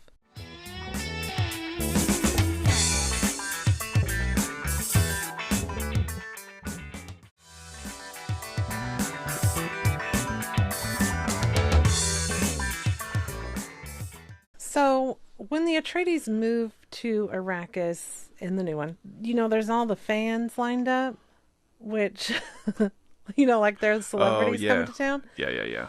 So those are Fremen, correct? And they're assuming that Paul is their Messiah. Yeah. Yep. Now, his mom says that the Bene Gesserits have been spreading a rumor that he's the Messiah to the Fremen, and that's why they want to see him. They've been spreading this. It wasn't just now or something. It's something that they've been seeding for a long time or something, I believe. What, the idea that he's their Messiah? That there is a Messiah, and he's gonna take, kind of the things that they kind of say in the thing, like, oh, he's gonna know how to put a still suit on, and so that's not the Fremen prophecy. That's a rumor that the Bene Gesserits have been spreading? It's a Fremen prophecy that the Bene Gesserits have been seeding for, like, generations. So it's only a prophecy because the Bene Gesserits made it a prophecy by influencing Fremen culture? I believe so. I believe fuck. So. Okay. Damn. They got webs going on. Yeah. So again, with the emo Paul, he doesn't feel like people are really seeing him because he's like, why are all these people here? And his mom is like, we're trying to make you a celeb. And then he's like, I want them to like me for me. And she's just like, why me? And I thought that was funny. I wasn't ready for this many followers. Yeah, he's not ready to go to that level yet. I do love the dragonfly helicopters. They have a specific ornithopters. Oh, is that what they're called? Yeah. They got dragonfly wings. I thought that was cool. Yeah. It made me think of Outlander because the Atreides, they come from this place that looks like the UK. True. They have bagpipers. The dragonflies are their helicopters. And I was like, oh my gosh, I'm really into this. I would be an Atreides.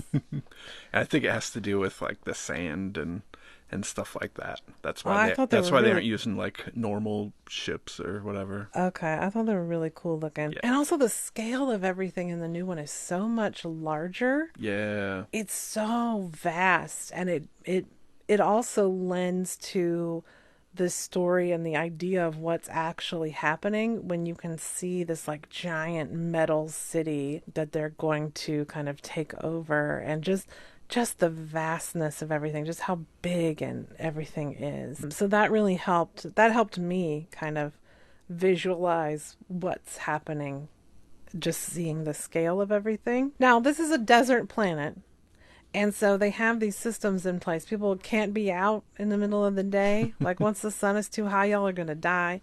You got to come in. We got to shut all the doors. I thought that was, practical and it made sense because they don't really do any of this. They don't discuss any of this in the old Dune. So everything I'm talking about right now is just from the new Dune because there's this giant space of time in the new Dune where we really are immersed in the world. We see what's happening, the systems that are in place, the things that are going on. We learn new information. We kind of hang out with people.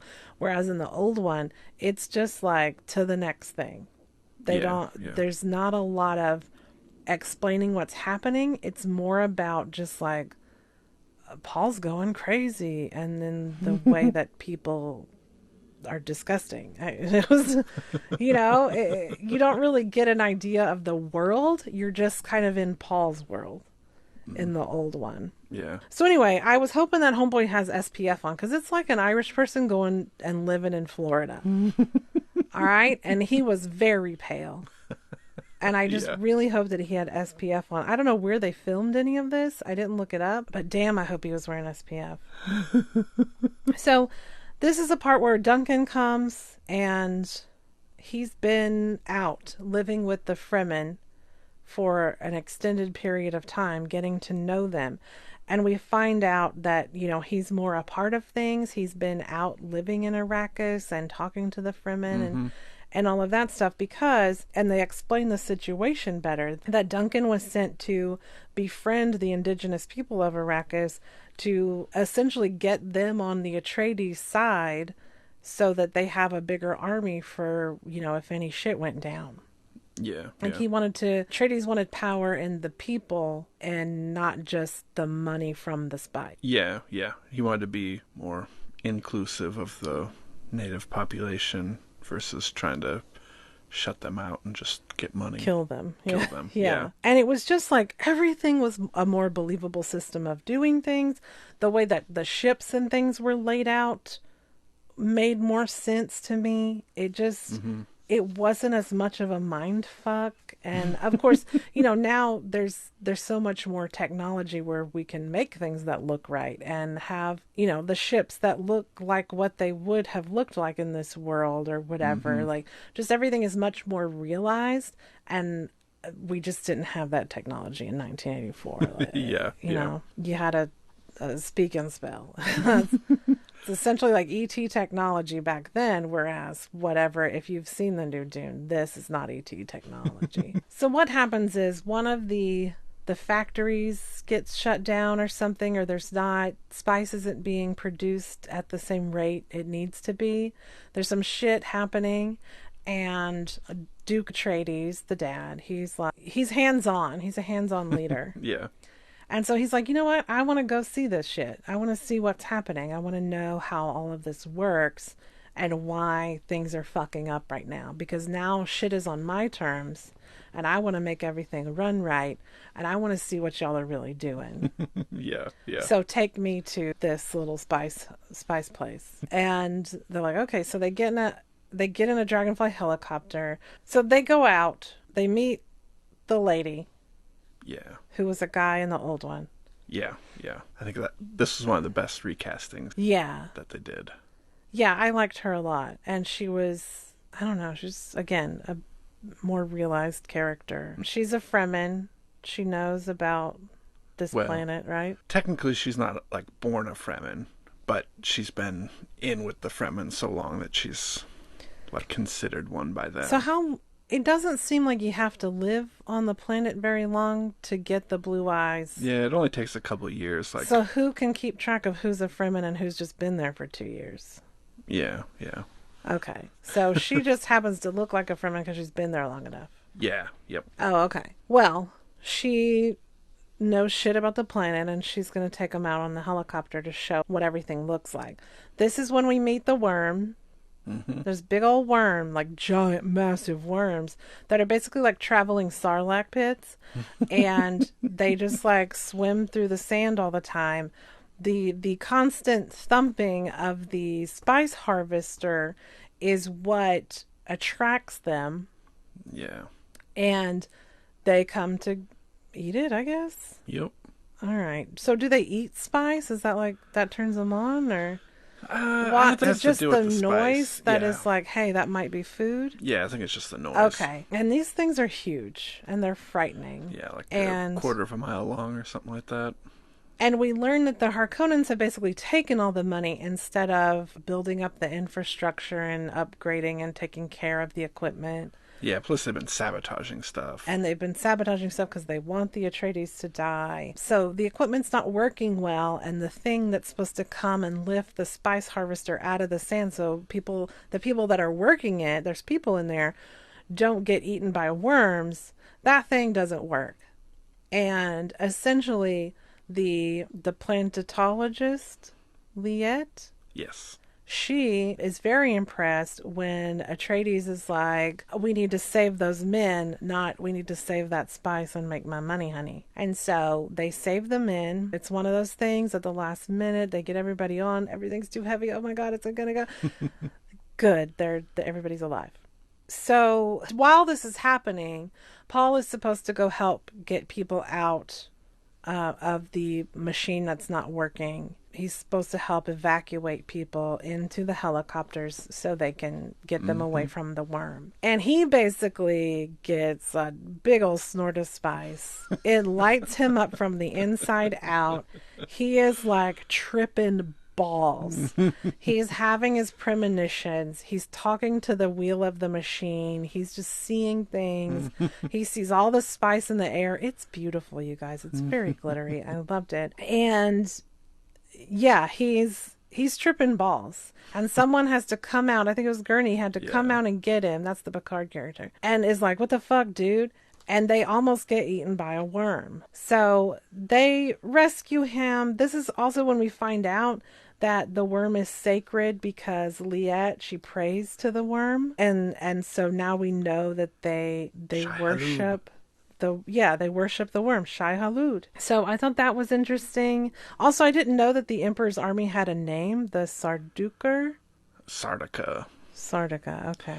Yeah, going to the book, it's actually a prison planet. And it's basically the worst of the worst prisoners who kill the most other prisoners. Well, duh. Kind of get upgraded to be in this private army. Wow. Yeah. That's shady as fuck. Yeah, so they're kind of like the worst of the worst killers. They kind of get upgraded to be in this army. That's how you get off the planet or something and get to go do stuff. Okay. And so, yeah, then we find out that they are working to get the Emperor and the Harkonnens. That they're planning on taking over Arrakis and killing all of the Atreides. Again, I enjoy the use of bagpipes in the war scenes. That really made me giddy. I don't like war movies. I don't like war scenes. But I really love the music. All of that. It was really great. Again, the way that the events played out, the way things were explained, everything just felt so much more understandable and more dramatic and more compelling than the first one. Yeah. Like the first one is true trash. And this new one just makes it like a plot you're like, oh, okay. At least to me, I mean, having seen the first one. Now, I'm friends with my dental hygienist, you guys. Her name is Christy.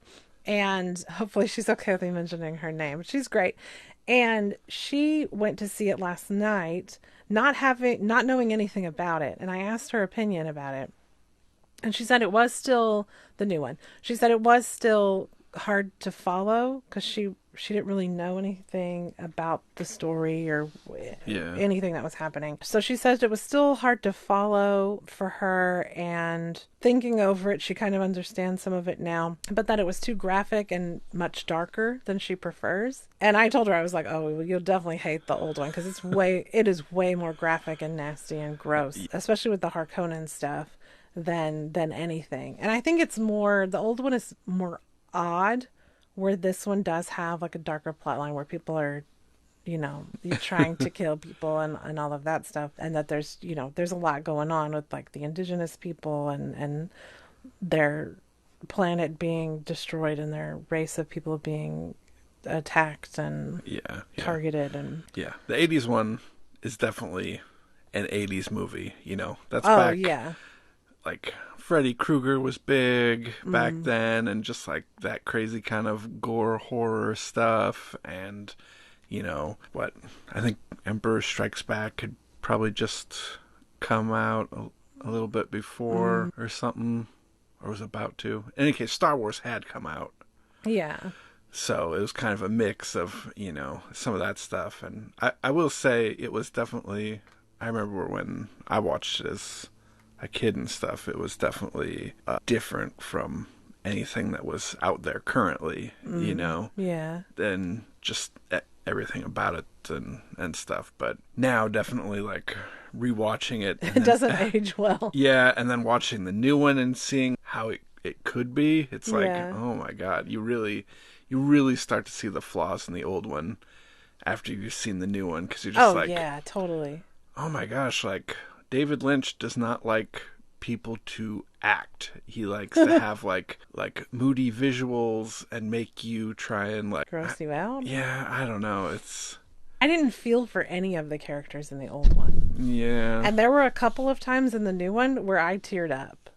It wow. actually gave me feels. Everything was just more compelling to me. Yeah, You true. know, and I actually like understood characters' relationships, and it made me just feel certain things for characters that I did not give a shit about in the old one.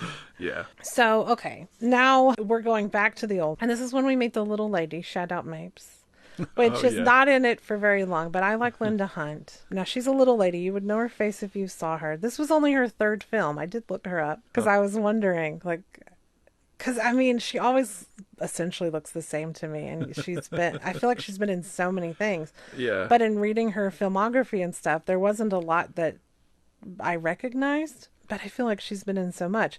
But yeah, this is only her third film. And I said that she's also a Lannister because she said she always pays her debts. But she's a Fremen, right? Yes. And she's working as a housekeeper, but she also believes the prophecy about Paul, right? Yeah. That's essentially what I got. And so she kind of acts kind of secretive, like she has some stuff to say, but she doesn't get a chance to say it. So we really don't know like what the deal is with her. I feel like her part was a lot smaller in the new one. Like Yeah. basically she's chosen as the housekeeper. Her and Jessica have a little conversation because Jessica knows she's a Fremen and is trying to help her and stuff, like give her a job and some, I guess money or a place to live or something, because she knows that their people have been persecuted. That's kind of what I got from that. But then she doesn't really have that much of a part. I feel like not that much happened with her. So at this point in the old Dune, this is when Paul gets drugged. So this is when people start infiltrating their castle, their house. I don't really know what to call it. And preparing to kill everyone. So Paul gets drugged. His dad tells him goodnight, but doesn't hear him say that he's drugged.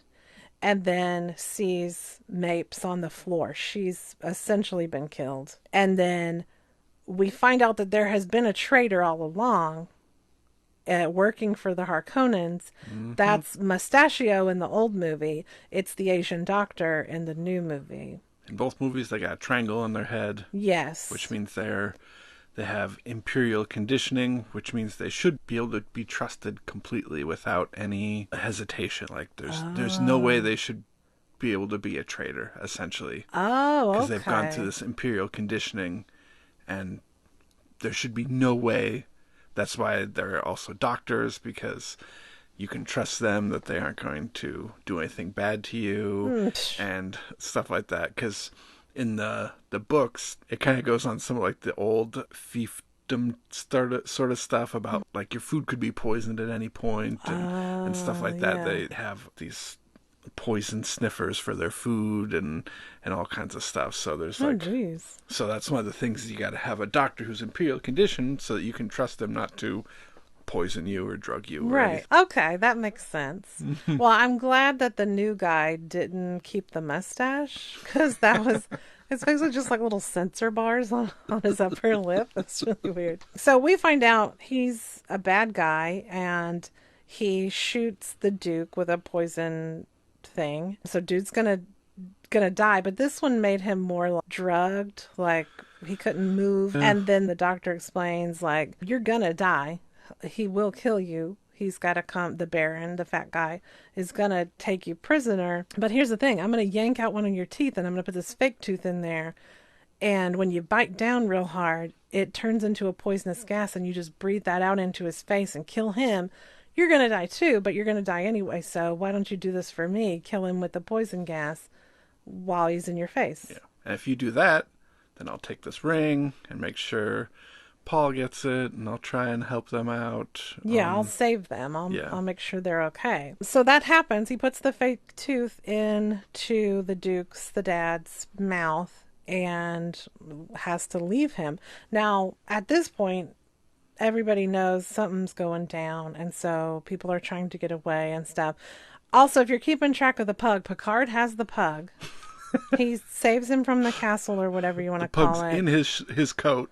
The nasty ginger pustule people come. Mustachio he then gets killed because he's so fucking stupid. Yeah. He's already betrayed everyone he did this to save his wife, who's already been killed. All right. And so the Baron promised to send him with his wife. I don't know why he never thought of that. Means he gets dead too. So he gets killed, and he didn't get to save Paul and Jessica. He didn't do what he was supposed to. I think he set up a few opportunities for them to save themselves. Yeah, that's what he did. He didn't actually fully help them. So then the Duke, he doesn't bite the tooth at the right time in the old one. He just kills the nasty herpes sidekick. And the Baron is still alive. And so when this plays out in the new one, which I think is a little bit later down the timeline, the Duke essentially breathes out into the room, but the Baron has one of those shields on. Yeah. So it doesn't affect him, but it kills everybody else in the room. And then it does end up affecting him some, though. Yeah, it affects him some, but he doesn't kind of get sick. Yeah, it's not like everyone else in the room dies completely.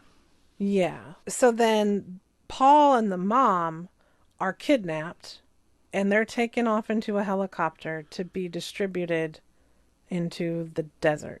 Yeah, it's the whole thing with because there are truthsayers and stuff that, the Baron said he wouldn't kill them, but to make it so that he doesn't have to lie about it, they're just going to leave him in the desert to die. Okay, yeah. So they're just going to drop him in the desert and let the worms eat him. Yeah, so the mom has been trying to teach Paul the Zool voice to make people do stuff, and just the sort of weirding way, the fighting style, the sort of intuition ways. And he's been kind of distracted by these dreams and all of this stuff, and he hasn't managed to do the Zool voice to full strength. So the mom is gagged, and there's 3 people in there, 3 nasty dudes in there, and they threaten to essentially rape the mom. And Paul tries to do his Zool voice to say, don't do that. But he didn't do it very good. He gets smacked.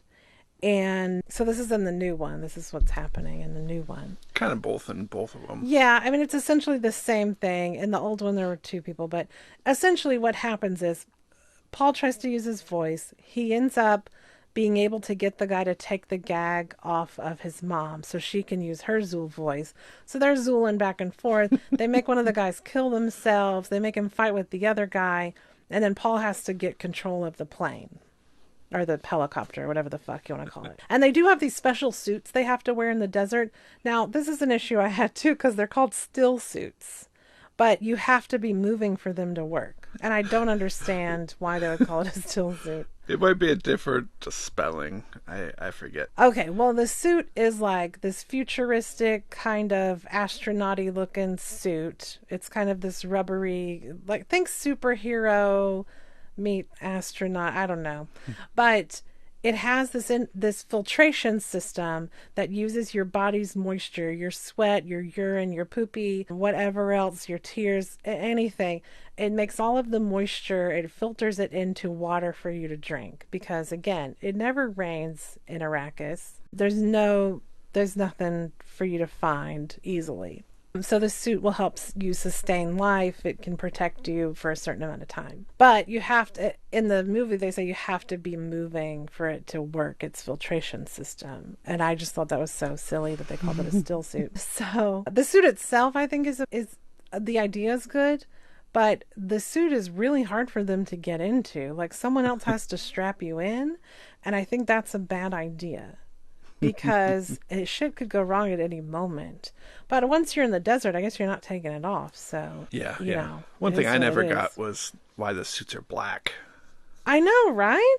I guess they mainly do stuff during the night, but True. And they wouldn't want to be seen. yeah, I guess so. Okay. Okay. Yeah, I guess that's. But yeah, the black just absorbs all the heat. Oh my God. I would hate to be on Arrakis. That is not where I want to go. So in the old one, Paul has to crash land the helicopter at this point, and they kind of go hang out at a rock because the worms can't get you when you're on the rock. They just get you when you're walking across the sand. The rhythmic beat draws them in. So all of the Fremen have this specific like weird walk they do to make it not rhythmic.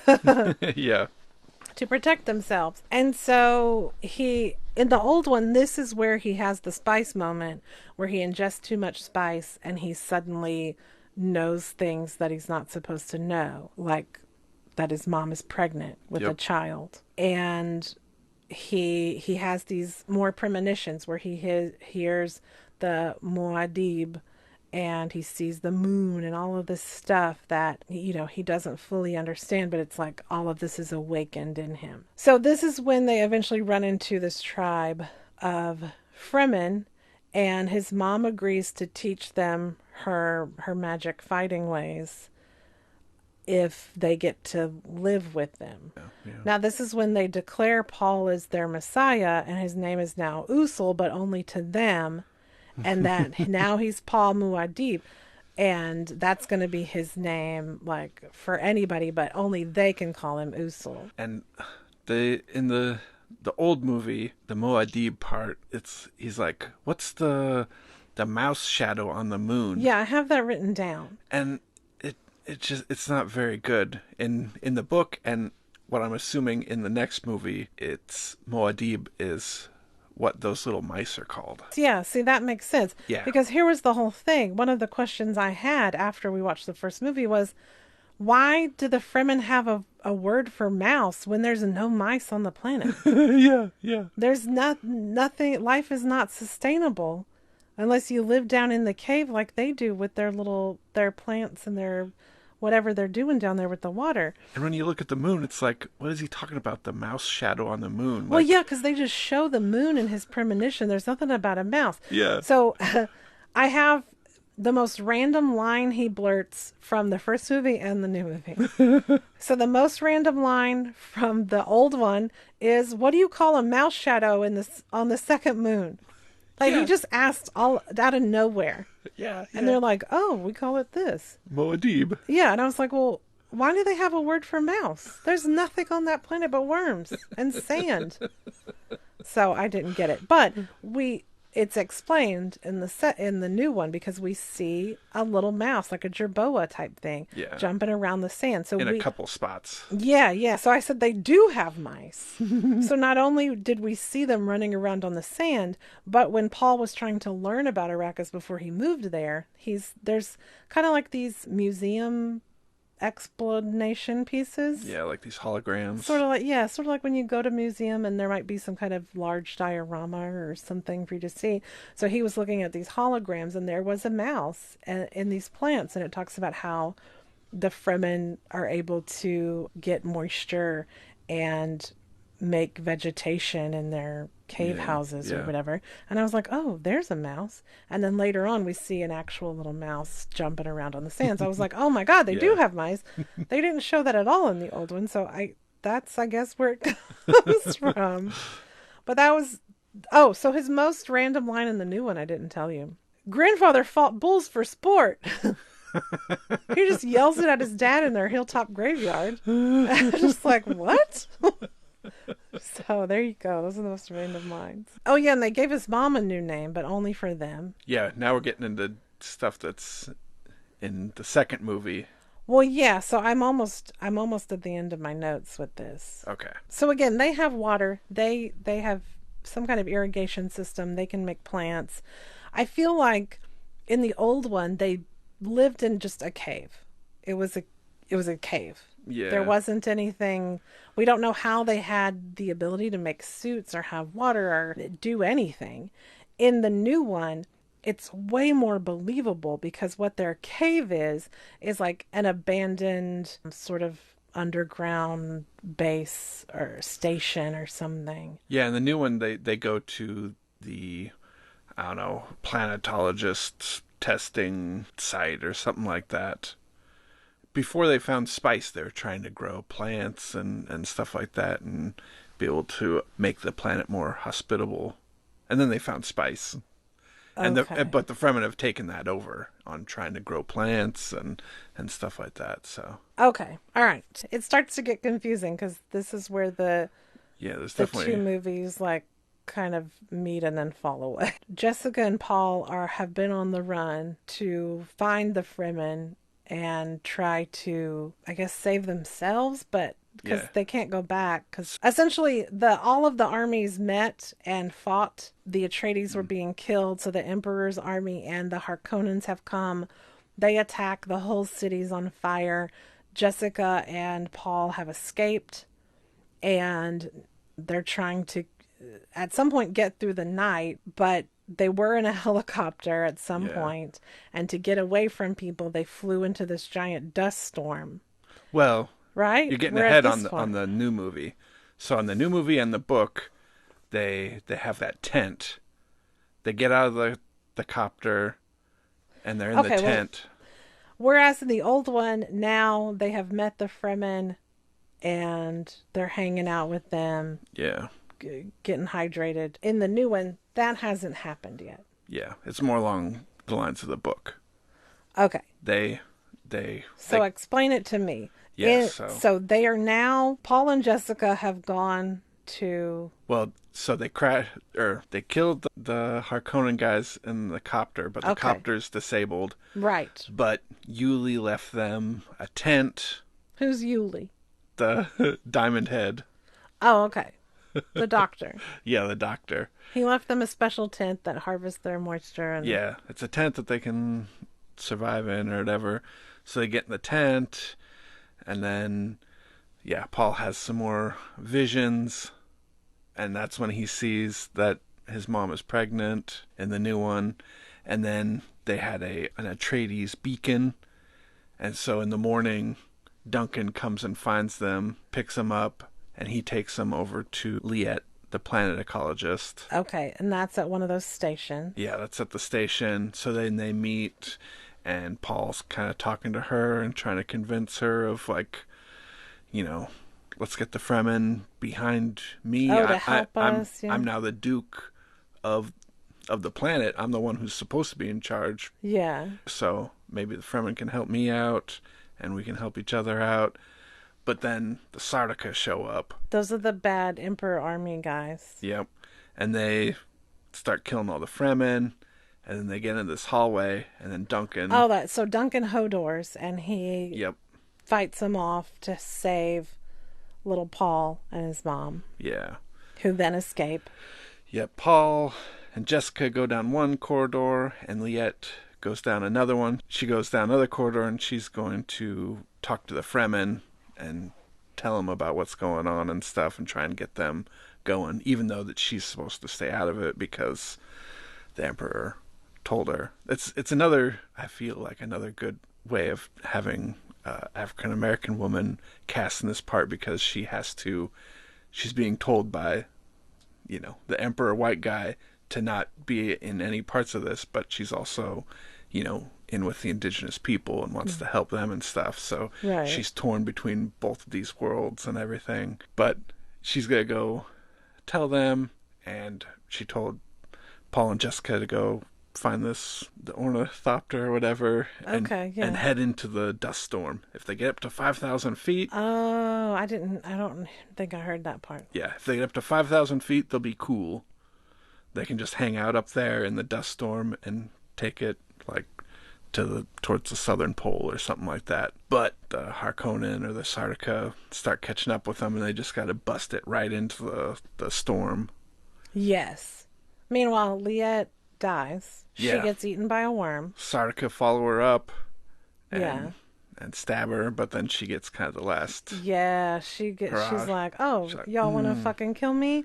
fuck you. Boom. And she helps the worm find them. She all thumping on the sand. Yep, and then the Come worm on. eats them all. Shah-haloob. But also it was like the way that she went out, because she knew she was already a goner, but it was like an honor for the worm to eat her. Yeah. Because they think this worm is sacred. They worship this worm. So for the worm to eat her, like, that was her way to go. Yeah. Yeah, I really liked her character. Yeah. So at this point, Paul and Jessica, they're in the dust storm. And they were okay for a minute. But then Paul is being Yoda'd by a black man that I don't remember. The guy that he ends up having to kill. It's like... Okay. So I thought he looked kind of like him. But I was like, we haven't met him yet. Yeah, part of this is like how his seeing the future is affected by his own actions. Oh. He sees like, oh, they're going to be friends. He's going to help him along the way and stuff. But then later on when they actually meet and maybe he could have handled this situation with Stilgar better, but instead, you know, they decide to fight, and then he stole the gun from the Black Fremen guy, which made him, you know, feel like he lost his honor. So then that's why he challenges him, and Paul has to kill him. But, you know, that's in the books, it's definitely more kind of brought forward that he sees these future visions, but he has the ability to kind of change on what happens and stuff. Oh, so they're not set in stone. Yeah, so like in the book, there's this whole thing where he sees a holy jihad of the entire galaxy essentially happening, all starting with him, and just things escalating from there and stuff. So in the book, it's kind of he's trying to save the Fremen and everything, but then also try and prevent this giant war from happening across the galaxy. Oh, okay. I guess we're kind of getting into some spoiler zones here now. I don't feel like that was explained at all. I just really want to get to the end of the first movie at this point. Yeah. Because that's all the rest of my notes are for this certain part before we go into extra spoilies. So they're in the dust cloud. He's being Yoda'd by this black man that now I know is the guy from the future that he... Yeah. And then at this point, he just lets Jesus take the wheel with the helicopter. He's like, you know what? I can't fight the storm anymore. The helicopter's getting fucked. Jesus, take the wheel. And he's just like, okay. This is his, like, bold move at believing his intuition or trusting himself. Yeah. And so the mom has to go along with it. She's just like, what? So they get prepared, and then somehow they come out of the storm. Yeah, the storm blows them up to 5,000 feet, which is where it's chill, and they can try and fly out. And they just glide on into the desert. And it still has to crash. I mean, the wing gets ripped off, all this stuff.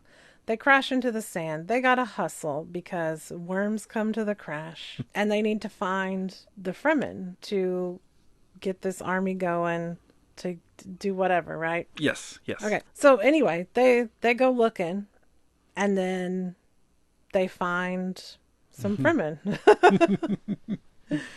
And it's like the leader of the Fremen, the guy that we've met earlier in the film. Javier Bardem. And what you said, there's some shit going on. They don't trust each other. And Paul is trying to sort of convince them that they need to work together. But they're like, you're a lady and a fucking child. Like, we don't give a shit. We just want your skin's moisture. We just want the moisture from your body. We don't give a shit about you, is what they said to them. Yeah.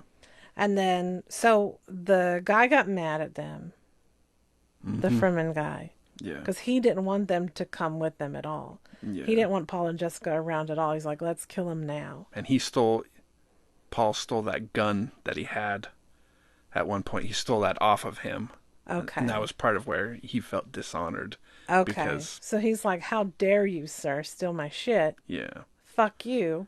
Let's dance. Mm-hmm. Okay. And then Paul was like, oh, I gotta dance. And everybody thinks Paul's gonna die, of course. Yeah, because he's a child. He's a kid. Especially Zendaya. Yeah, Zendaya lets him borrow a knife, but she's like, this is from the tooth of the worm. It's an honor for you to die by it. Yeah. So you're welcome. And I like Zendaya, but she always has that look on her face that she smells something bad and she's very suspicious of you. And also that she doesn't give a fuck and she'll beat your ass. Like, that's the Zendaya look, and I'm trying to achieve it. Well, Paul, spoiler alert, Paul kills the guy. Yeah. And of course, Paul's much more skilled and can handle the guy easily and stuff. And Stilgar's like, why is he playing with him? Why does he just kill him? Because Paul thinks it's like the guy can yield, but in the Fremen culture, if you gotta kill do him. this challenge, you gotta kill him. So Yeah, so Paul didn't want to kill him. yeah. He wasn't looking forward to it. He didn't think he'd have to. And in the book, Paul actually like cries a little bit, which for Fremen is like insane. That You don't want to lose your juice. Yeah, that you would shed your body's water over someone, and it was just another thing that kind of like really impressed them about him and stuff, that he would feel towards someone that he had to kill in battle, that he would shed his water for them. Okay. See, that makes a lot more sense, and I feel like the way in which they kind of joined the Fremen, where he had to be kind of put through a trial and Gets they had jumped to trust in. him. I think that made more sense. Because in the old one, they come across their cave full of Fremen. The mom is able to pin down the guy, and then he's like, oh, cool, you can fight? Well, why don't you teach us and you can live with us? Yeah. And there wasn't really, they weren't suspicious of them. There were no feels, no emotions. It was just like, oh, you didn't kill me and you were able to best me? Well, live with us and teach us your ways. That was essentially what it was in the old one. And this is where the new movie ends. This is where part one ends. And hopefully part two will start. So at this point, we have decided that executive decision. We're going to end the podcast episode here today, and we're going to do another follow-up podcast with the rest of the story from the old Dune, because this has already been really long. Also, my voice is like really dry at this point. I'm running low on energy. So, hey, if you don't want to listen to the rest of it, then the next podcast will not be for you. But we hope that you enjoyed this look at Old Dune and New Dune and the events that unfolded where the new movie ends. Yep, there'll be some interesting information. We'll let you know who Zendaya is related to and who Lady Jessica's related to. Oh, it gets deeper into... Yep, and maybe some more info about the Paul Zendaya action going on. Okay. Or I guess I should call her Chaney. Chaney, right? That's her name? Aaliyah. I was going to say creepy little kids come into play. Deep. Worm throw up comes into play. The fact that only men can astral project comes into play. Let's have that discussion. We have a lot more to talk about, and I can't wait to do it just in the next podcast. So listen, everybody, we're so happy that you joined us. We hope that you enjoyed this. You can follow us on Instagram. It's all the links will be in the description. We have a website, HaileyHatesEverything.com. I just opened an Etsy shop called Wild Sky. I'll link that below. Sean, you got anything else to add? No, I think that's it. Check out the Etsy store. It's cool stuff. Thank you. So we hope that you come back. We hate to say goodbye, but we'll see you next time. Bye, y'all. Bye.